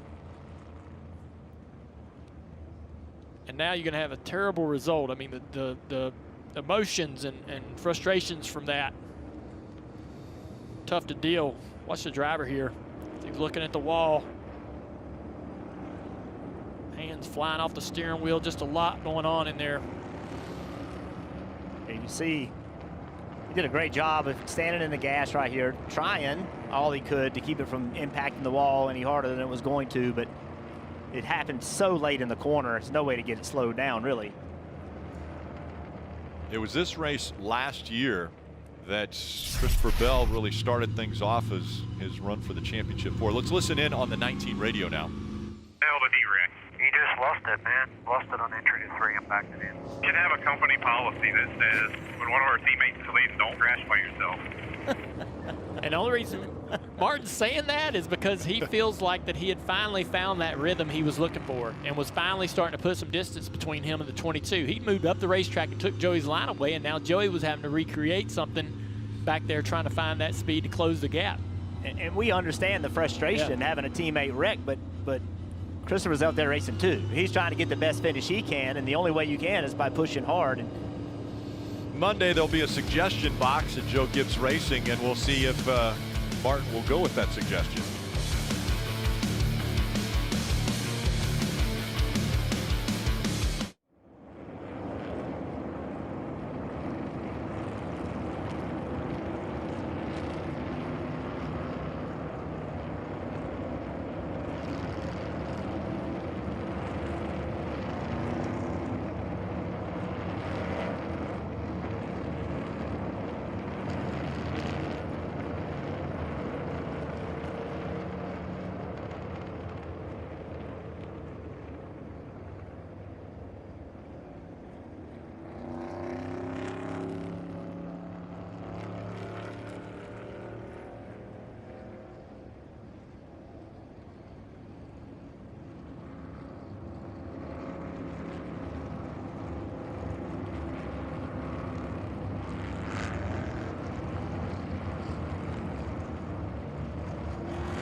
Only 9 laps to go from the Magic Mile. Martin Truex Jr., can he hold on and hold off hard-charging Logano as well as Larson? You see Joey Logano, he had a choice. He could have lined up on the inside line next to Martin Truex, but he decided no, he could not get launched on that inside line. Now he's lined up behind Truex. And you would think that's a submission move, but it's an offense move. Get a great launch, enter turn 1 right to the 19 car rear bumper and see if you can make something happen. The bottom hasn't worked, try something different. But it puts Larson now in the front row, gives those guys an opportunity to steal one here, as well as the 45 of Reddick. Again, the top 4 changed 2 tires the last time on pit road. Green flag back in the air, 9 to go at the Magic Mile. Logano trying to clear the 5. They're 3 wide back there for 6th. Logano just gets in front of the 5. He's up to 2nd. And that's exactly what he wanted. He was afraid with that 5 car sitting there. If he didn't get a great launch, he was going to be running 3rd.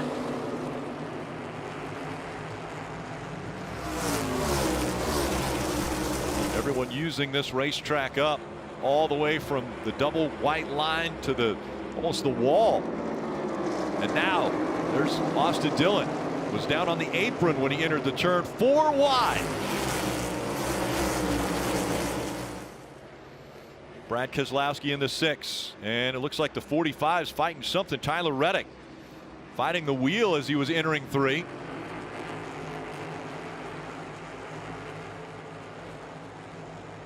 Big lead. He gets big loose there. Yeah, big loose, big lead. Truex Jr. a half a second now over Logano. Reddick got loose off of turn 4, couldn't clear the 6 of Brad Keselowski. That's going to allow Brad to take the spot back here in turn 1 and 2. Look at the gap Martin Truex Jr. is putting on Logano. Larson falls back to 3rd, Harvick 4th, Keselowski in 5th. Chase Briscoe right there in the 14, having a great run today. Little wiggle on his car as well off the corner. Hamlin putting pressure on him. He looks to the inside. Good race all the way around for Stewart Haas here in New Hampshire.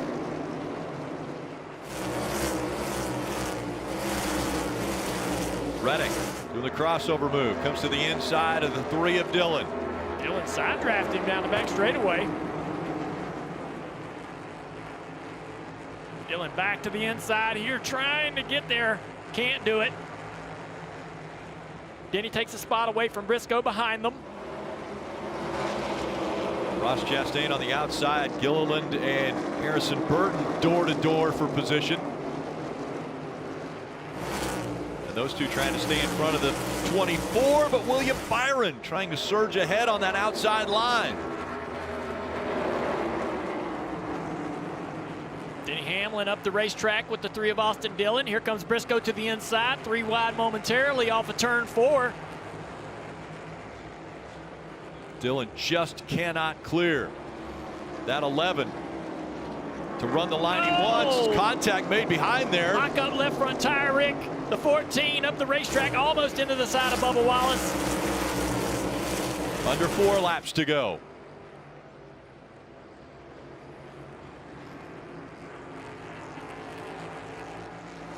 Take a look at the 14. You saw that. Yeah, knock the left front up, and then that just makes the car won't turn. Now it gets up the racetrack. Under 3 to go. A 1-second lead for Martin Truex Jr.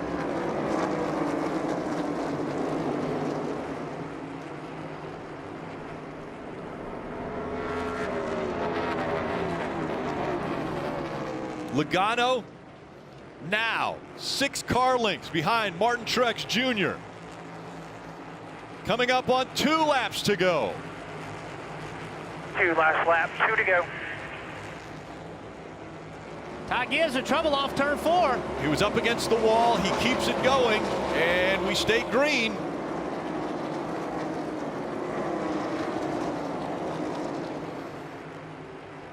Now the 23 fighting to the inside of Austin Dillon. Truex definitely would have been mad if another Joe Gibbs car would have caused caution. The 22 closed the gap just a little bit. I think he's ran out of time here, but just 1 lap to go. Presented by Credit One Bank. The 43-year-old a year ago, the question was out there if he was going to retire or if he was going to continue on. Fighting for another championship, but this time It will be the first time that Martin Truex Jr. in his career has won at New Hampshire. The 22 has closed the gap, but not enough. Martin Truex Jr. is going to win at the Magic Mile.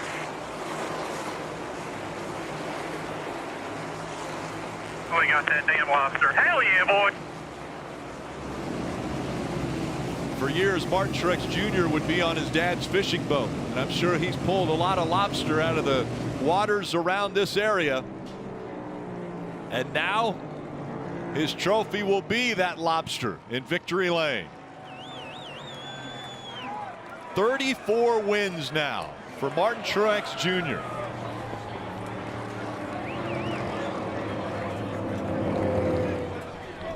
Already his third win this season as we see Coach Gibbs celebrating with the team. Hey, thank you, man.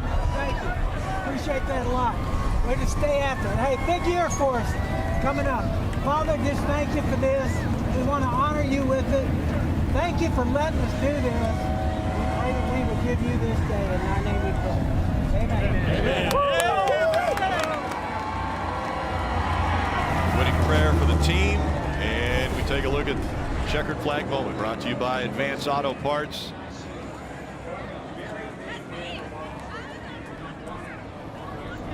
The third Monday race this year, and Martin Truex Jr. has won 2 of them.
He smoked the whole front stretch here in New Hampshire. Tires falling apart, and now he climbs out and the crowd roars.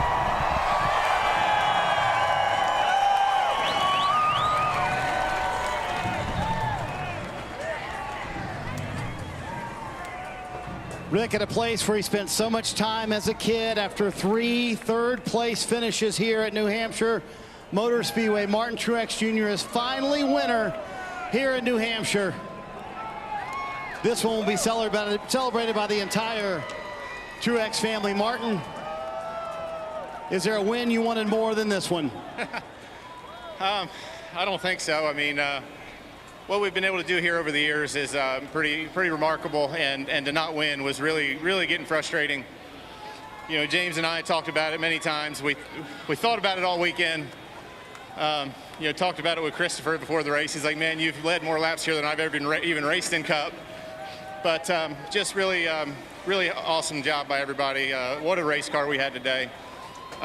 Just proud of the whole team. Pit stops were flawless. Race car was unbelievable. We had some challenges at times throughout the race, and it was a handful at times, but we just kept our heads down, kept digging. So just thanks to everybody, racers, Bass Pro, auto owners, Toyota TRD, everybody back at the shop, JGR, all our fans, Oakley, Flight Safety, all the people that help us. Just, man, this is feeling really good to do what we did today and finally cap it off with a lobster. Do you remember being an 8-year-old and sitting in those stands watching your dad race at this place? I mean, how much significance does that add to this for the Truex family? That's a lot. It's a big part of it. I sat in turn 1 with my mom. My little brother was drinking out of a bottle. So, I mean, it was, we were young, you know, 12, 13, maybe 14, whatever. But, you know, this is the first big track I ever came to with my dad and watched, and first time I ever seen Cup cars in person and Busch cars in person, and just it's been a special place for us. And, you know, being able to win K&N, being able to win the Busch Series, this one's been eluding me for a long time. So I'm just really happy, really thankful, and can't say enough about my team, man. They're incredible. I'm a lucky guy to drive these things. What were you thinking on those final few restarts? Cautions kept coming out, and you had it in hand. Stop wrecking. Everybody just stopped wrecking. But, yeah, I mean, luckily we were able to hold them off. Car was just so fast. I don't know. I don't even know what to say, man. Speechless. Been after this one a long time. This one's sweet. As he told me earlier this weekend, this one is one I want very badly. Martin Truex Jr. gets to kiss the lobster here at one of his home tracks in New Hampshire.